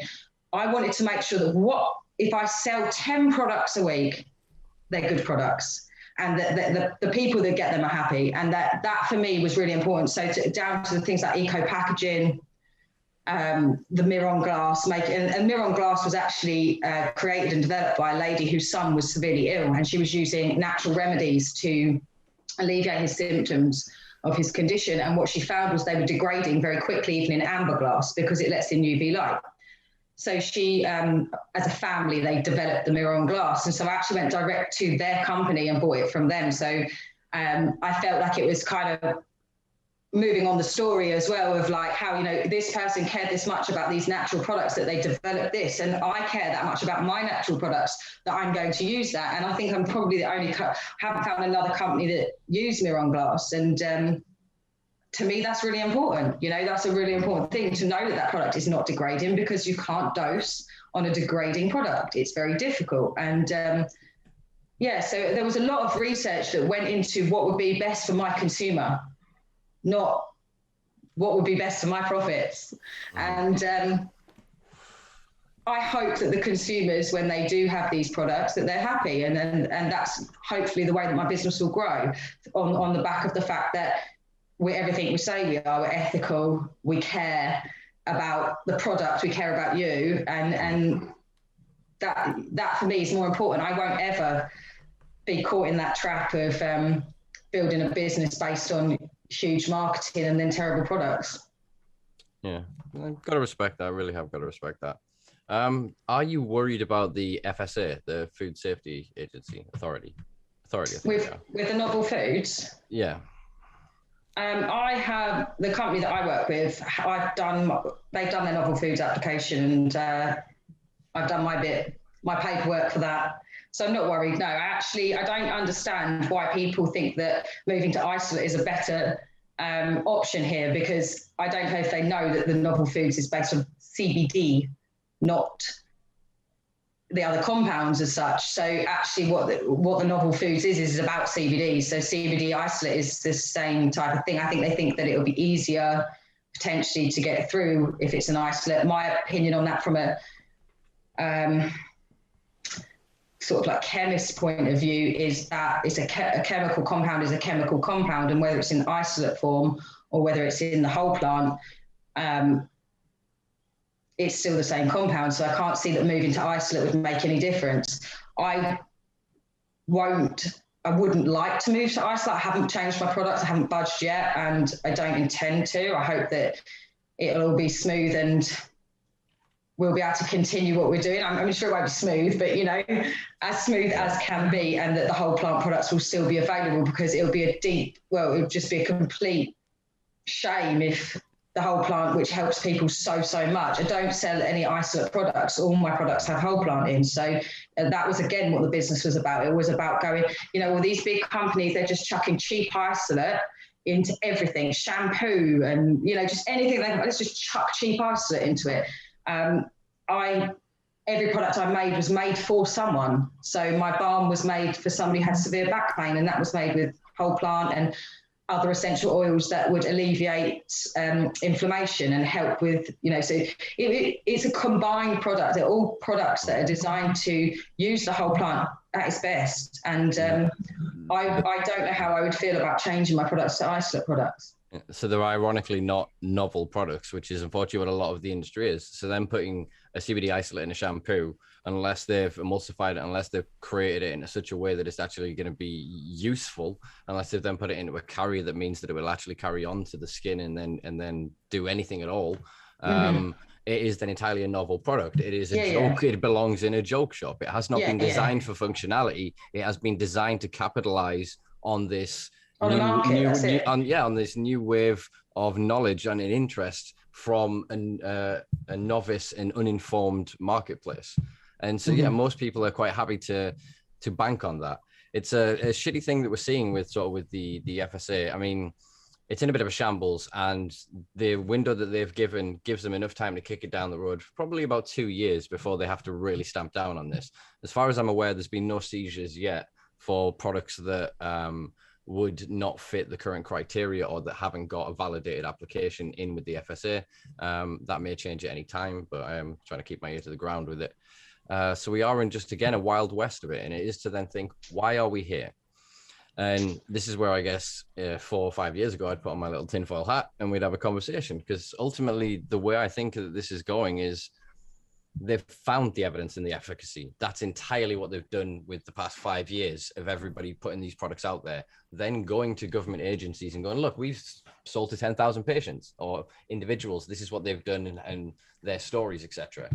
That is then getting pumped straight into the medical cannabis industrial complex. The reason they want to go isolates, because if you look at the definition of what is medical cannabis under Schedule 2 of the 2001 Misuse of Drugs legislation bill, it's a different word on the end. I can't remember the word is on the end, but basically in that, the definition of medical cannabis is cannabis plus drug, not just cannabis. So everything that's going through at the minute is just going through loopholes created in little asterisks of the legislation underneath. So they've deliberately created a space where they can gather all of this evidence, but then when it comes to tighten the reins, everybody else falls out. Because if you're not then putting your isolated cannabinoids with an already pharmaceuticalized compound, with a drug that already has that efficacy and that backing to create this new pharmaceuticalized cannabis drug, you're going to be left out. So this is what the war is that's going on at the minute in the industry, not just in the UK, but in Europe, in America, in the world, as to why hemp is being so pushed on this side and why then THC cannabis is over here. And it's because ultimately THC plus CBD plus any of the other minor cannabinoids kicks these into the gear, the entourage effect. This is now slowly becoming more consensus science around the world, that there is something in the biosyntheses of these compounds when they're created together. So when the terpenes are created from cannabis alongside cannabinoids, the synergy of those products together has a much higher efficacy than if you take a plant terpene and you put it with an isolated cannabinoid. There's still something else in the synergy that we were not yet understanding. We've got to understand we're only 30 years into the discovery of the endocannabinoid system and to how these cannabinoids affect us. It's still very new science, and as we're seeing all the way up the echelons, there is resentment, there is resistance, and there is this kind of institutional, not in my lifetime. It's because they've been indoctrinated in the paradigm. They've said to thousands of people using cannabis, that's a dangerous drug. I'm not going to help you until you stop your dangerous drug. So back to the Reefer Madness, I just want to tell you my experience with seeing it for the first time, seeing the videos and the advertisements that potentially my parents watched on TV, and certainly my grandparents. This was at a point where Indy was really well. To me, cannabis was a miracle. I've got this child that's doing really well. I have friends that smoke cannabis. I have friends that use cannabis oils. No one's ill. No one's in detrimental state, So for me, it never seemed an issue. I've grown up around it. It's never been an issue. When someone told me about Reefer Madness, I came home and I Googled it, and I was on my phone like this, and then I shit you not, I just dropped to my knees. And it was that feeling inside of, how have they lied this much? Like, what? I cried. I was, from someone that's never seen that side of it, never seen I knew about it, but I never had that hard hitting, the roots come from hell, and all these little connotations that were in this, like, you will turn into the devil. It's like I dropped to my knees and I cried, and I thought, my God, no wonder my granddad is scared to use the cannabis balm on his hip. Or my granddad's actually very sick, and he's got blood cancer, so he's not very well at all. And I made him some products and he's petrified to use them. And the guy is the loveliest guy in the world. He's proper salt of the earth. And all I don't like is he's suffering. He is suffering, and he's seen this, and he's, he doesn't care about, he's happy that Indy has her oil, and you can see that helps her. But from his point of view, like, his deep rooted thing is still a bit, so he's just sits there on his side, and I think, oh, please help yourself. And I think that, so when I watched it and I saw quite how horrific it has been portrayed, I did understand people's, why people are against it, but we've got to do our best to re-educate people. And I think seeing children like Indy going from death's door and having no quality of life to having a quality of life and being happy, it has to be aired and it has to be spoke about, because there is nothing else at play. We've got no anti-epileptics involved. Indy's not taking anything else. She's got a normal diet. You know, she eats chicken nuggets from McDonald's when she wants to. She's just a normal kid, and this has changed her life. Like, the impact is unbelievable. And I think if people continue to step forward who are using cannabis and helping either themselves or their children, and the bigger this grows, hopefully we can change that perception. Well said. Yeah, exactly. It is entirely about education. It's something that we come back to time and time again. It's not just a case of trying to inform them. You can't just point to them and go, here's some stuff, because you're not working on a neutral canvas here. As you said, especially with the older generation, they are so indoctrinated. They've had it so built into them. And every time that someone in their life, through whatever personal problems has had, or they broke up and he smoked weed, so it must have been the weed. You know, he abandoned his kids and he went off and he smoked that reefer, you know, it must have been the debt, you know. Yeah. But the misassociation of that, because most people, unfortunately, we don't ever question the world once we leave school. We're geared into a paradigm of going, here's everything you need for life, and then when you get out, just go do it. And most people, unfortunately, solidify off a part of their brain and go, okay. And then you just go out in the world and you never question it again. And so you just regurgitate this bullshit. And most people, when you get to that point of the cognitive bias and dissonance being so strong with them, they just become aggressive. And most people, I'm not going to challenge you. So they'll go through life perpetuating this crap and projecting it onto people. And others will just, I'm not going to challenge it. And then when they end up in a position of cancer or of an ailment or having an ailment or a condition that we know we have mountains of evidence that can be helped by this, they're unable to challenge this because of the buildup of that wall between their version of reality and reality, you know? See, I'm the opposite. So I've got a massive pharmaceutical anxiety. Like, because I've grown up in a world where I haven't seen that type of stuff, and I've only seen the good in what it's done for people from my perspective.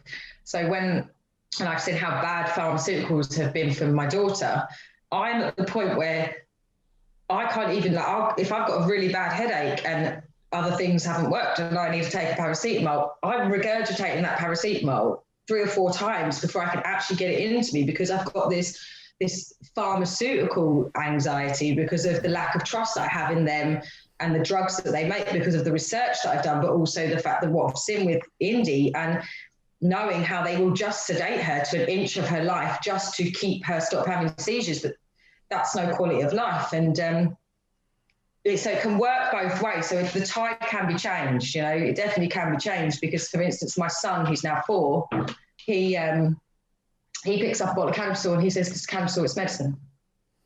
He doesn't know anything else to be medicine, because if he's not well, he gets cannabis oil because it's an amazing anti-inflammatory. Why would I give him ibuprofen if I can give him cannabis oil? I have no need to. And as a result of that, he's not often very sick. And I think there's more to be said as it as a supplement anyway. So, well, yeah, it's if it wasn't for greed, I think the consensus here would be, as I've suggested, that in some way we incorporate it into the diet so that it just builds everybody's health up. But then when you look at the industries that would lose out from this, you look at the reshaping of society, how vast and how fast that would occur, because it's not just what cannabis does for your physical health, it's what it can do for your mental health. What we know about it is it increases neuroplasticity. So this is sort of the novel connecting of receptors in the brain. It also causes neurogenesis. This is the healing of connections, so in tissue as well as within neurons in the brain.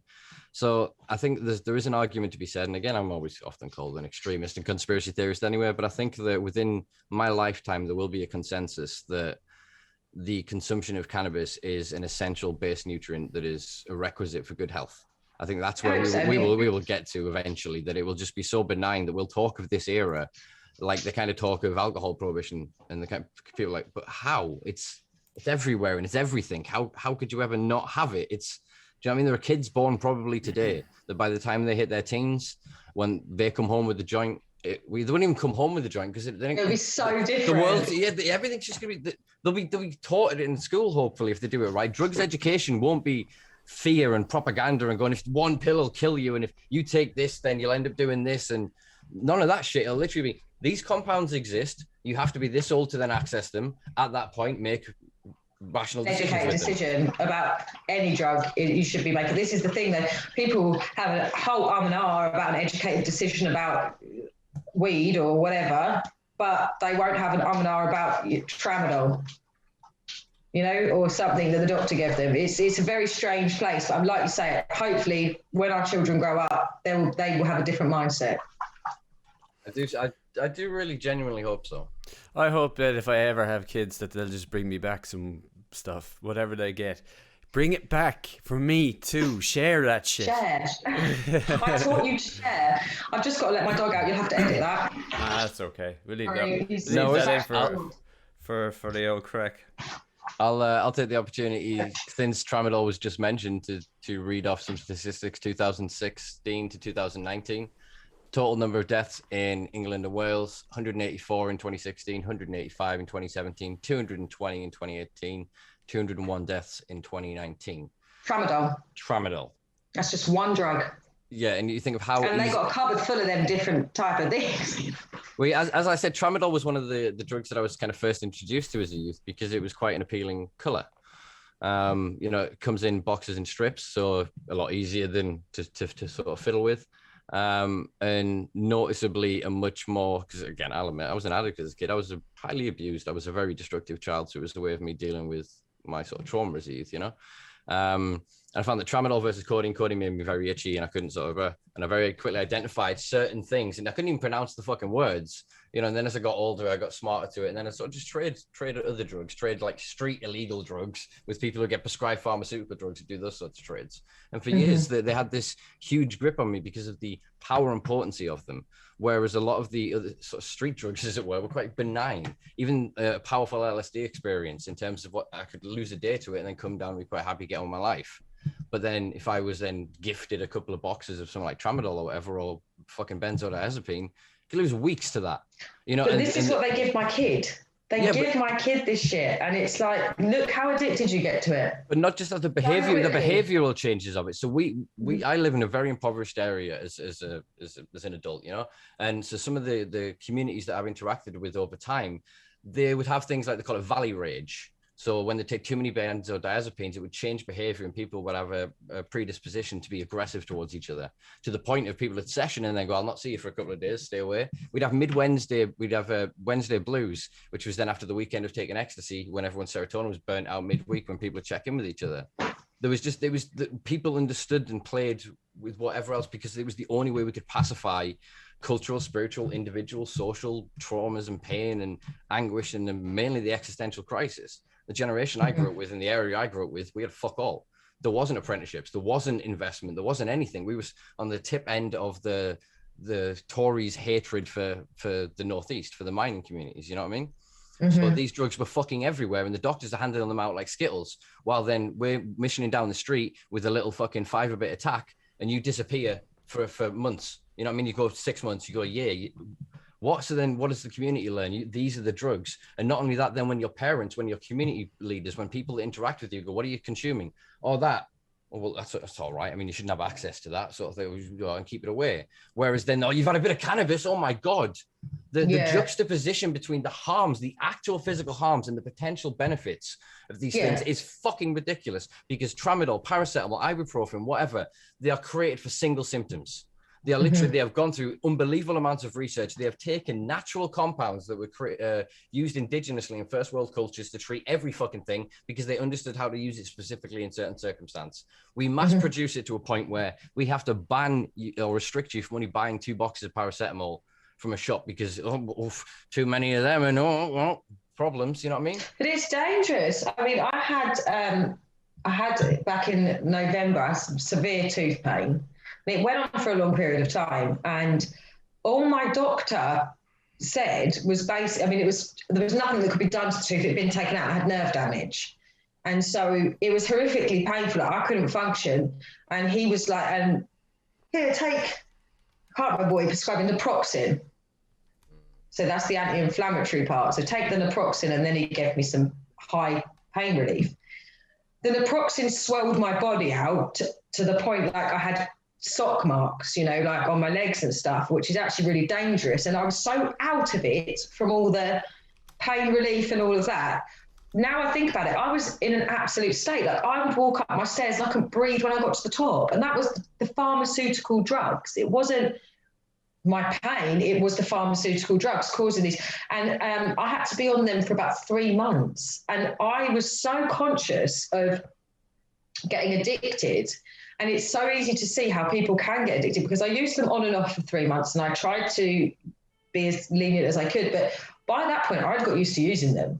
And so then when my toothache or the pain had started to disappear a little bit, I'm still a little bit of pain. So I'd be like, should I take one of, whereas 6 months prior to that, if I'd had that pain, I just took nothing for it because it wasn't bad enough. But because you're in this, well, actually, I sleep really well when I take them, or, you know, they are highly addictive and, you know, dangerous. And I think my mindset had stopped me, because I'm not keen on stuff like that anyway. So my mindset would stop me. But for a lot of people, you could see how it wouldn't. I mean, most people aren't, as kids, it's Calpol, that lovely flavored, ooh, look at that pink syrup. So, ooh. So kids fake being sick to get it. They'll then get access to it and drink it when it's in the cupboard. Like, oh. And the thing that, again, it's if it makes me well when I'm sick, it will make me weller when I'm good. There's this weird little paradigm that you solidify. And that's what I did. I got these things. Everyone around me says, these are brilliant. Oh, I can't function without these things. So, well, because they're kind of them. I feel horrible. I hate everything. They make you well. That was, I'm kind of assuming, I can't really recall enough of it. As I said, shitty childhood, but kind of a mechanism of that. These are good drugs. They're the good things. They're not the dangerous stuff that it seems to be all the poor people and the people that don't look like me do. That's a weird coincidence. Never really questioned that until I became an adult. So then again, it was always the exposure to these substances and that ease of, I sleep well. So what if I'm getting beaten? Doesn't hurt so much. You know what I mean? So what if I'm bored shitless in school because I can't focus, I can't understand what they're saying, and I'm getting shouted at constantly? I'm not paying attention. Do you know what I mean? That dissociation, that disconnection, that escapism. And the younger you're exposed to that, I mean, fuck, every child is exposed to this through Haribo, through sugar. The reward mechanism is fed through the parent. If you go, if you just shut the fuck up, we'll stop at the services and I'll get you McDonald's, I'll get you some Haribo, I'll get you whatever. And they're teaching that reward mechanism without then a balance of self-management in a certain level of consciousness. You get lost to it. And it's exactly what you said before of the difference between cannabis and the new kind of therapies that they're creating through the currently criminalized drugs and the novel therapies they're looking at producing. They're about management and living with it. It's not about numbing it out and blocking it, because actually what we've discovered is the long-term blocking of pain increases pain.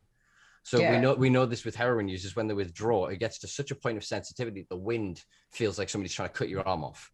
You get this nerve, I can't remember what the fuck the term is, but it's like a firing of the nerves and everything, this oversensitivity, because you've just pacified the system for so goddamn long. And so you hear this from people that then try and quit Tramadol, try and quit whatever. And they go, oh yeah, I tried a couple of weeks off. And so you didn't give yourself enough time. And then it's like, well, what did you replace it with? Did you change your diet, your routine? And most people don't realize, as you said, that they live with symptoms for decades of medications, and they never question, because they go, must be my illness, must be the ailment, without ever then going, well, it's not about just getting the pill and pacifying it. It's about ensuring I take control and autonomy of creating my own quality of life. Whereas we've been given this kind of surrogate mother or parental figure child relationship with healthcare, that they're the provider. You go to them, oh, doctor, I feel bad. And he's, oh, it's okay. So what do I tell me where it hurts? Do you know what I mean? And they pacify this pain, and they write this little script, and you go away and you go, and you feel better for it. Isn't it funny how you instantly feel better when you've got your prescription though? Not when you physically taken anything, but when you're relieved that he gave you the prescription. I think a lot of that is psychosomatic. It's acknowledgement. I think it's then validation of then you going to somebody, I feel this, and another human going, yes, you do. Talk about it. How does this? And that moment, I think, helps in a lot of ways. And again, I have a fucking bee in my bonnet about organized religion. But in days yonder, when far more people sort of believed, they had their priests, they had their people to do confession. And what they had within that, granted, a lot of it was used towards blackmail and exploitation, etc., is a mechanism by which they could speak to another human that said to them effectively, I understand you, I see you, I accept you. That is the single most powerful fucking thing you can do for another human being, is to give them that space, is to give them that comfort and that reassurance. And I think that is a huge placebo effect in and of itself. But then I think the pressure of the pharmaceutical industry then made it almost to a point where if you didn't walk out without that piece of paper, even if he did listen to you and you felt a bit better, you'd be like, well, he did or didn't listen. But he did listen, but you didn't get the outcome that you thought you were told you needed, which is I've got this ailment and, but as soon as I got, it's only this thing and take this thing, you stop worrying about it. Well, maybe that ailment is because actually you work fucking 14 hours a day in a chair and you're sitting like this and the doctor didn't ask about it. He just said, are you in pain? Yeah, sure, here it is. Maybe it's dietary. Maybe it's not sleeping enough. Maybe it's umpteen other things that are just not taken into consideration. But you go, his problem, and he doesn't hear problem. He hears symptom, goes into this little catalog in his head on his little machine and goes, that symptom equals this drug, I give you this drug. They've lost that ability to take into consideration the entire history and cumulative info that is the patient. You couldn't have said it better than how I think it, to be honest, because I've kind of always said that they just kind of like doctors just kind of work. They just taught what drugs work for what ailments, and they're basically just pedal pushers for the pharmaceutical companies. Yeah. Illegal drug dealers. It's what they've learned, but that's how it feels. Well, look, I mean, it's a capitalist model, right? That is transferable, and we can see that. Fucking hell. Oh, where was I going with that? I just fucking lost it. Capitalist model, transferable. Yeah, but I was going to bounce off of ye. I know what I fucking said 2 seconds ago, you dickhead. Oh, I don't know what you want me to say.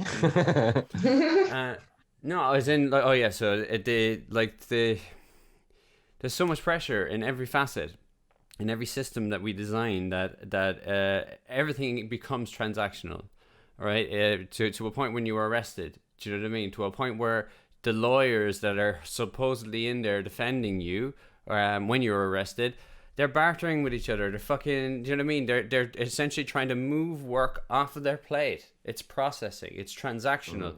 And unfortunately, medicine and doctors and nurses are the exact same fucking thing in the end of the day. Well, I think it's partly becoming part of the mechanization or the assembly line of it, because there are far more people with far more ailments, because again, we're not questioning lifestyle choices. And this isn't for me to be like, rah, rah, rah, rah. I mean, again, I'm not going to preach as a vegan, but in terms of our diet, in terms of our excess, in terms of, I've got a really problematic relationship with caffeine, and it isn't until recently that I've done research around sort of memory, sort of short-term memory loss, etc. And it's beneficial in moderate doses, but in excessive doses, what I'm doing in terms of what I can do to psychology, my neurology as well, is quite sort of scary. But because society doesn't question that, because I drive past, if I'm going 40 miles on the motorway, I pass 3 Costas, 4 Starbucks, there's a coffee machine in every shite. It's every fucking where, and it's nobody's then considering it yet. There are links in, it's casual at this point, not causal through any scientific papers, of cannabis, caffeine-induced psychosis. We've known that there's a psychosis link with tobacco, for example. We've known about the cancers of it, but we still, now what we've done with tobacco, I feel, is what we should, in some ways, unfortunately, look to do with the rest of drugs. If we're then going to allow all of these illicit substances onto the market, we can't let them be advertised like Haribo, but then at the same time, you can't allow Haribo to be continue to be advertised like Haribo. Mm-hmm. If we're going to do this, we have to do this fucking properly and recognize that sugar kills more people than most of the drugs combined, in terms of diabetes and what it causes with obesity, that then causes comorbidity around heart disease, that then causes, again, it's a vicious circle, isn't it? It is. Listen, man, fucking people still watch Love Island every night. It's a crock of shit. Do you know what I mean? It might be surface level entertainment or whatever, but it feeds no fucking purpose. I mean, that's been hammered. That's been hammered like almost every ad break. Every ad break has the flagship show. Think about it. There's your mentality. Do you know that kind of way? Well, yeah, I mean, obviously, if you look at the viewership of most of these programs, it's still in the several millions. They're raking quite a lot. And yeah, you then got to consider the advertisers, what they paid to have the products around that. I mean, can you imagine if the advertising it was an opposite way? So the adverts still were there, but they were almost public service announcements. So it was then just education information. It's almost like, do you remember, like, if you've ever seen, for quite a while, quite a while ago, I spent time on YouTube just looking at old adverts. And it's just because someone came up on a sidebar and I kind of looked at it, and all of them are basically like, here is a product. This is what the product does. Here's where the product is. Bye. That's what it was for so fucking long. It was just an infomercial. It was about, here is the thing that we have created. Look at our thing. Here's what we believe the thing does. Here's where you can get it and how much it is. And it was just basic and simple for so goddamn long. And then obviously psychology was involved in advertising early on, but it wasn't really until sort of we got through the 70s and onward that advertisers really started to tap into shit and going, who's presenting this? How are they presenting this? What are the words they're using to present this? And advertising has become so manipulated, has become such a powerful machine that everything is advertising. Politicians aren't politicians. They have people come in to deal with their brand, to deal with their public image. It's not about what they do. It's about how they're perceived for what they do.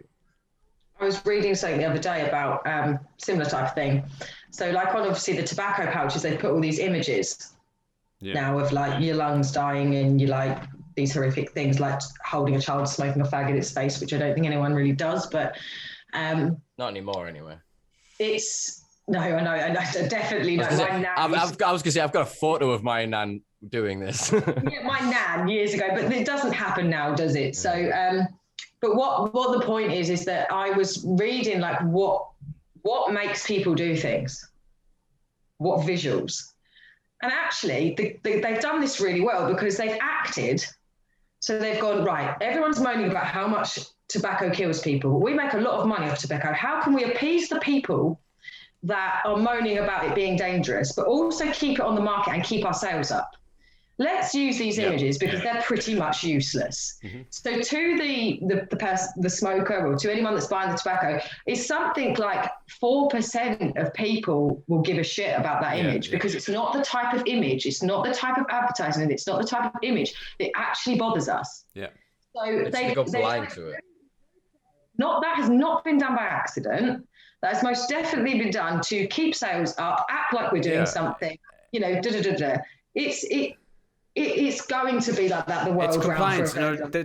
I mean, they've already started adapting to that. When certain oil companies that we probably shouldn't name here for risk of being sued, they started destroying the ocean and the whole lot, and their stocks and repertoire, and prowess tanked. Didn't actually mean to use that word, but whatever. Yeah. You see my point, though, right? And then all of a sudden, advertisements are coming out. Oh, we're changing over to this green stuff, or X company started using paper bags instead of plastic, and the whole lot. It's a form of compliance that is measured to do exactly what you've alluded to satisfy people enough. Oh, they're doing something. I can trust them again. It's calculated marketing. That's all that it is. It's placation. Exactly what you're saying. So it's ultimately then people going, right, so McDonald's giving up plastic straws. People are still eating the fucking McDonald's. Yeah, exactly my point. Yeah, so it's Do you know the colours, like the red and the way it's been done is actually to make you feel hungry. Wouldn't surprise me. Again, everything is subliminal messages everywhere, and it's just how I suppose we navigate that for ourselves. And you said earlier about not preaching the vegan diet. I've got friends that are vegan. I've got friends that are meat eaters. I think you do what's right for you, as long as you're well educated about it. For me, it's the people like you say that go, oh, I've learned at school now. We eat potatoes, meat, and vegetables for at dinner time, and then we have sandwiches at lunch, and it's that kind of mentality that some people need. I actually think some people like that structure and like that. Mm-hmm. They need that to function, and then you get people that go, why do I need to do that? Why do I need to do this? And what does that do? And I think it's always going to depend on the person that you are. So whatever they put message wise, you're not going to eat McDonald's because you see them colours, because you know better. Do you know? Mm-hmm. Well, it's exactly what you said with the image. There's something, the power of the brain is phenomenal. We're only scratching the surface and we don't quite get it. I mean, I ascribe to much more sort of like, I suppose, Jainist or Ayurvedic interpretations of consciousness. I suppose what Freud butchered as the ego, the superego, and the id. I mean, I call it the hara, the heart, and the head. So it's your hara is instinct. That's the gut that steps you away from stepping out on the curb and then a car goes past. Your heart is your emotional connection to something that then, even if you can't thinking of something, you're aching, longing. There is an intelligence there. There is a certain level of knowledge and intellect. The same is true with the brain, which is very rational, very logical, and is basically the interpretation center. And then when you align your consciousness with these states, that you have this kind of sense of perception. It's just you suddenly, we all kind of glimpse it, no matter what you are, who you are, or what you're doing in life. Every now and then, you'll just get this kind of, oh, and you'll just see shit, not see shit, but as in like hallucinate. But I mean, you will physically see the world as it is. And all of a sudden, like, tree, car. And it's like your consciousness just comes together, because they reckon it's something like 80-something% of our day-to-day routines are non-thinking routines. They're habitual. They're things that we've built in. So you go on and making a sandwich, you're not thinking about that. You're just making the sandwich. You've done this. You know how to cut this. You brush your teeth. You're doing that. How I wish that was applicable to me. I really fucking do. Do you not know how to make sandwiches? No. I'm ashamed to be Irish because I don't know how to peel a potato either. No, I'm just joking. No, but I think about everything all the fucking time, and it's awful. That's you're in alignment, and that's one of the things that's paralyzing. Look, they did aptitude tests in America on people with depression, on people with extreme depression, or what do they call it? Not manic depression, but it means like protracted over a long period of time. I can't remember the term they chose for it. And what they found is that they have a much higher level of understanding of reality, that they actually really can discern what the fuck is happening. Whereas the people who are happy and healthy and well adjusted actually don't have a fucking clue what's going on. They discovered this in lab tests. I'm not just going like who's prime minister or whatever else, but then we're asked about global events. They were asked about certain things about how much is this, or where would you find this? And a lot of them would have this thing of being locked in a state of consciousness. That, as we said, you either go past school. It's the last trauma, usually, I suppose. That your brain goes through trauma, and it goes through almost a neurological reset. And then through that, you rebuild yourself, or you end up digging into a hole. You know what I mean? And you either hold that trauma, and it then becomes sort of triggering and baggage, that you carry sort of through your life. Or it can become a motivator. And you hear people say, oh, when that happened to me, that was the making of me. And I think that's all we are, is just these states of consciousness of reboot between these traumas. And if you can have the point of being able to be strong enough to go through it, you can use it. Whereas I think that most people don't, and they get locked in it. So something bad happens to them and they get stuck in a state of consciousness. I was like this for a long time until my early 20s. I was heavily addicted to any substance. The further it could get me from my thoughts, the better it was for me, the more I wanted of it. That was the behavior that I built into myself from a small child. Then ironically, through using entheogenic substances, things like LSD and DMT, I kind of changed my neurology. I changed my wiring and behavior cycles. I was able to stop taking the things that I was taking. I was able to change my habits, change my lifestyle entirely. And I think that this is what cannabis gives people, is that opportunity. I think that is the scariest point as to what we've sort of covered with the sort of past 20 minutes or whatever, is that power and that potential is going to keep it away from us. That's why they're going to go to synthetic. That's why they're going to go isolate. That's why they're going to say you're going to have to pay this much. That's why you're going to have to, because it's all fine. If you can afford that money, you're of a certain class and echelon in society. Yeah. So if their thoughts, if they're suddenly feeling better and motivated, what they're going to do? Spend more. They're going to reinforce the neoliberalistic paradigm. They're going to vote Tory. You know what I mean? They're not going to question. Whereas you give the poor, you give the damaged, the most vulnerable, the most infirm access to better states of consciousness.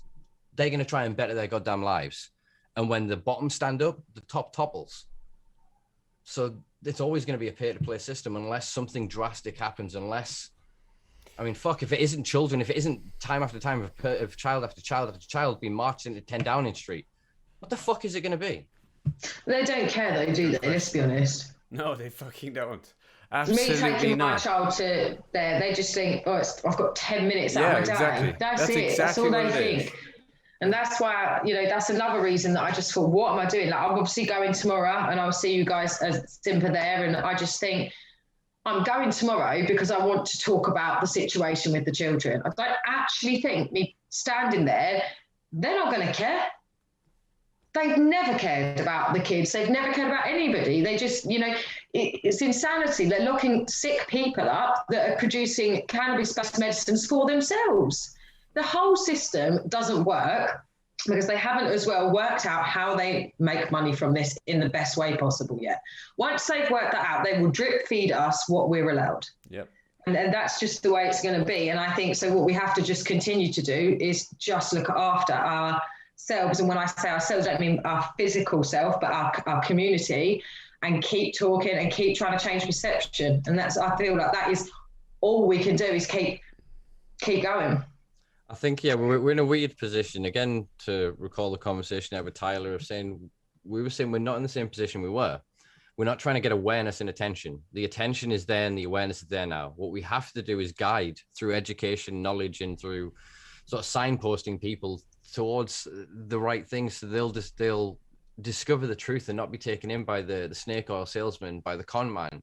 And I mean that from the people producing in their kitchen. Again, I'm not shitting on people producing in kitchens, but I mean like people producing in their kitchen or in a spare room or whatever else that are producing inferior products, deliberately selling it and bigging it up and doing all of this shit, all the way through to these huge companies, and I mean fucking huge companies, and they know who they are, producing shitty products, producing very questionable lab reports, producing even worse sort of propaganda there, information that they're putting out there. They're very much skirting the laws as well as what is actually true. And I think that, and also they put a very, what is a thing with people is like, if I came to you and I say, like, I've got this premium grade whole plant cannabis oil, but you know what, I don't think you're well, so you can have it for 20 quid. You put no value on that because it cost you 20 quid or it was free. You know, the value for that for you then goes down. So there's a very fine line between ensuring somebody takes something because they've paid for it and you know it will help them, than robbing people blind. And what these companies do, a lot of them, and I've got one gripe with a company that I have huge gripe with, their products are so extremely high price and their labeling, what gets me is their labeling is completely incorrect. And I have rang them and I have emailed them and I have Instagrammed them. I have, you know, this is not right. You can't do this. You're selling this bottle of cannabis oil. It's £182 for a 10 ml bottle of oil. And then I read the bottle and it says 1,000 milligrams CBD. And then on the bottle it says 30% CBD oil. And I'm just, that doesn't work. It doesn't work that way, you know. And I've rang them, your labeling is wrong, your packaging is wrong, your prices are extortionate. I think they've got bath salts for sale for about £100 for a small Kilner jar of bath salts. And guess what? They're 30% as well. Everything is 30% on their website, but none of their milligrams match up to this 30%. And that makes me mad because Indy's the end user. Yeah. And that makes me cross. So hopefully the regulators will start looking at these companies and saying, do you know what, actually, you're actually being detrimental massively to the industry. You're also being detrimental to any patient that needs to take that. And it seems like the regulation is all misguided, if that makes sense. There's no regulation on these types of things, but there's this whole novel foods thing. But yet we've got companies out there ripping people off, not labeling correctly, and that isn't being looked at. Yeah, because they're being paid not to, because unfortunately the regulators and the people who have then been given the keys to the kingdom were given them by cannabis bodies that were set up through funding from international companies to ensure that those international companies had the right to pay to play. So all the mom and pops who spent 5 years running around, getting all the groundswell, setting up these businesses, opening shops, setting up brands, investing their life savings, some people remortgaging houses and shit, taking out unbelievable loans because they believe in the product, they believe in what they were doing, and they're just going to get pushed out. So even in the language of patients and consumer, they're very much going to make it so that, okay, the best way we clean this up is if you're using a supplement as a medication, you come with us, you're a patient, we'll put you over here, you're in the medical cannabis industrial complex, you're a pharmaceutical user. You have to go through the pharmaceutical grade. It has to hit good manufacturing practice. It has to do X, Y, Z. You have to fit in that because you're a patient. Whereas if you're just then a supplementary user, you get an isolate or a synthetic product of 5-10% in a bullshit carrier with a load of other additives, and it's basically a placebo effect more than anything. And that'll come in a price range of value right the way up to sort of luxury. And again, it's the branding, it's the consumers that they're advertising at. Because then if you've got the kind of person who can spend 100 quid on what would effectively be 4 or 5 baths with this product, then they're buying it because of the brand. They're buying it because of the logo, of the idea of it. And we live in such a fucked up world now in terms of we buy to advertise brands. I mean, shit, I'm sat here in a Sensi Seeds t-shirt. All I own is branded t-shirts that have been given from companies. And so because I then have the thing of like, I don't want to invest in fast fashion, but if I'm then gifted something, I'm going to wear it till it dies kind of thing. So it's increasing the life cycle of it. But yeah, I'm then repping products. We all are. And it's then we start to identify with certain brands as part of our personality. We literally wear them as disguises. We dress up in all of these things, and we are this brand because this brand stands for this idea or this ethos, and it's often fucking not related to it. I mean, look at Adidas. It makes shoes. Yeah, it's then about sort of sports, and it's about virility and power and strength and all of these things that are conjured through its marketing and its advertising. Like, it's something to put in your fucking feet. Yeah. And it's the inflated nature of all of this, that until we can remove that from cannabis and have a conversation of actually, right, so what is a supplement? All right, so then if you put it in, say, your everyday vitamins, that should have cannabis in. No shit, right? Then if we want to put it into foods, as we said, fortifying it with grains and cereals. So once we understand that, put it there for the basic health, then you create the profitable industries after the fact. But there's more than enough excess that can be generated from the so-called recreational or adult consumption market across the world to serve the need and then some of every single legitimate, I say legitimate in a loosely ended way, patient of cannabis consumer in the world. There just is. There is enough people that want to enjoy it. And if we want to then work down the paradigm eventually of going, well, actually, it's all therapeutic use. If we can pass the point of then we're all supplemented through diet anyway, through our normal lifestyle, then the superfluous use becomes entirely choice. And then through that, you will get that measured data of what cannabis does to a well body. Yeah. We have to get our endocannabinoid system to a level before we can really do that, don't we?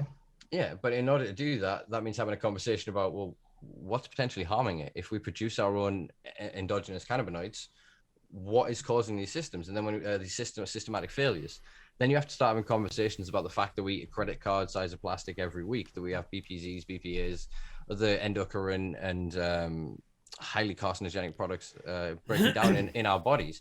And what this then does to our sort of neurology and to the system, and the endocannabinoid system is the largest regulatory system in the body, any degradation of any points of these receptors is going to harm the overall functionality of that system. And that is a conversation they don't want to fucking have, because then we have to acknowledge the World Health Organization coming out this year and saying nothing, zero, zilch. There is no safe level of alcohol consumption. It is a neurological poison and a physiological toxin.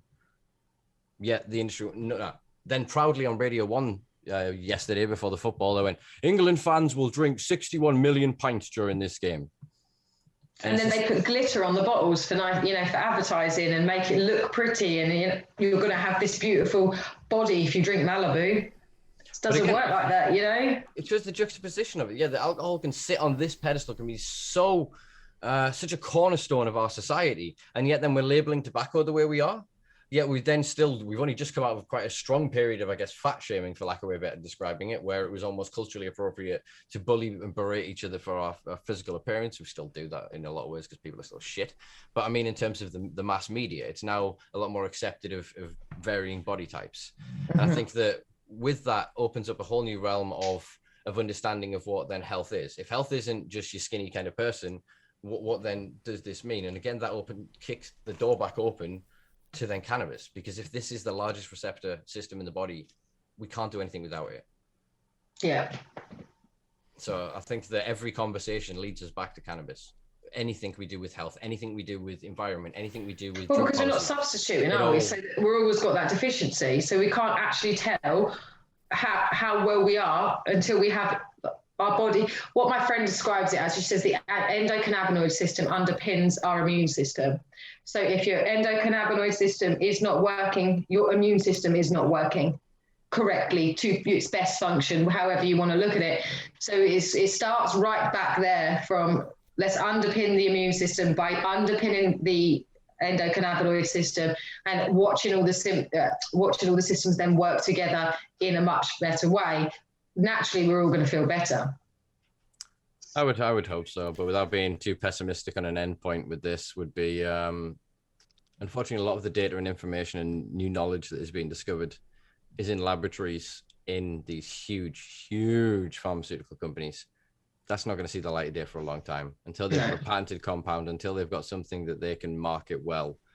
So I think that it's up to people like yourself to champion in the ways that you can, to have the conversations you have, to show the lived experience that India's had with this, because that is far more powerful. It takes a very, very cold motherfucker to look into a mom's eyes and to see a child that is well and healthy and well adjusted to society, and deny that what you have done isn't the right fucking thing. Yeah. I can't see it. And unfortunately, I know you've met many people like that, and you're going to meet many more. I feel sorry for them. I don't feel sorry for myself anymore. I don't feel sorry for India. I feel sorry for them that they can't see it. And if that's truly how they truly feel, then they're, like you say, they're living in that. They just left school and carrying on with life, and that's okay. That's okay, but it won't stop me banging my drum. Excellent. You look like you had a point there before, Maka. Did I cut you off? No, I was just about to say that I have to shoot off, so we should wrap this up. No worries. I suppose I'll ask our final question. I suppose this is this question we ask everybody, but given answers that we've had from people in a similar position, scratch all of that. I'm just going to ask you the question. What does the future hold for you? Me personally? Yeah. I'd like to think, I can't look into the future, but I'd like to think that the future holds Indy being well and continuing to have access to the oil that is helping her, but also to continue to fight for, I don't know whether I want to use the word NHS prescriptions, but some form of recognition and safety efficacy for Indy to be able to use this and other people to be able to use it. And what I'd like to think is that I can help people access good quality cannabis products through my business, and also just help people if they want to just talk to me. And I thrive off of, a good day to me is somebody coming to me telling me they need help with something, even if it's just a chat. It could be my sister, it could be anybody, just to make somebody smile on a daily basis. I think just I don't have much plans for the future. I just want my child to be well. I want the system to change for the better, and I want to give people good products. Mm-hmm. Excellent. Well, I genuinely wish you all the best in that, and hopefully these 25 days will, I don't say 25 months, but will turn into many, many, many more. I do sincerely hope for that. And yeah, we'll have a good catch up tomorrow. And I just want to thank you for us managing to make the time. I know we've shifted this recording around, but for making the time to sit down with us this evening. It's absolutely no problem. I've enjoyed it. Thank you, guys. Excellent. Let's do a bit of housekeeping now. So thank you very much, Tannine. Guys, you can find links to the Sweet Pink website below in the description. You'll also find, do you have a current fundraiser on the go? No, we do have a GoFundMe, but we're not using it at the moment. So we don't wish for anyone to put money into it. But there are other children out there that are still fundraising. So you've got Bailey, I think it's Bailey Shakes is his fundraise page. And you've also got Murray. And so there's various children that will be links to on my page and stuff. So do you mind just sharing your, is it Facebook, Instagram, which would you prefer? My Facebook, yeah. So you can access me as Sweet Pink CBD on Facebook, or just Tannine Montgomery, and the same on Instagram. Excellent. We'll share the links below for our audience. So yeah, thanks again for making the time. Folks, thank you very much for listening to what feels like quite a long recording, but we covered a lot of good grounds there. I really enjoyed that conversation. If you did too, please check us out on patreon.com/The Simpa Life, where you can help us keep the lights on and keep this project going, help us fund our summer, where we're going to be present at potentially 3 now big festivals in the UK. I'm not going to tell you which yet. You'll have to wait and see. He hasn't even told me about the 3rd. Oh yeah, because it's not yet confirmed. It's very much a kind of I'm catching it, the Ethan, putting it in the bottle and wishing it well. We're in early conversation, but we'll see. I'll announce this soon. Anyway, check us out at the Simpa Life or /the Simpa Life on basically every social media platform. I'll be looking to do a live as well in the next few weeks. We will also be live. I'm not going to why I'm telling you tomorrow because this doesn't come out until next week. We were live last week. Hopefully, I didn't get arrested. You've been beautiful, folks. I'll see you later. Bye. Definitely gets arrested.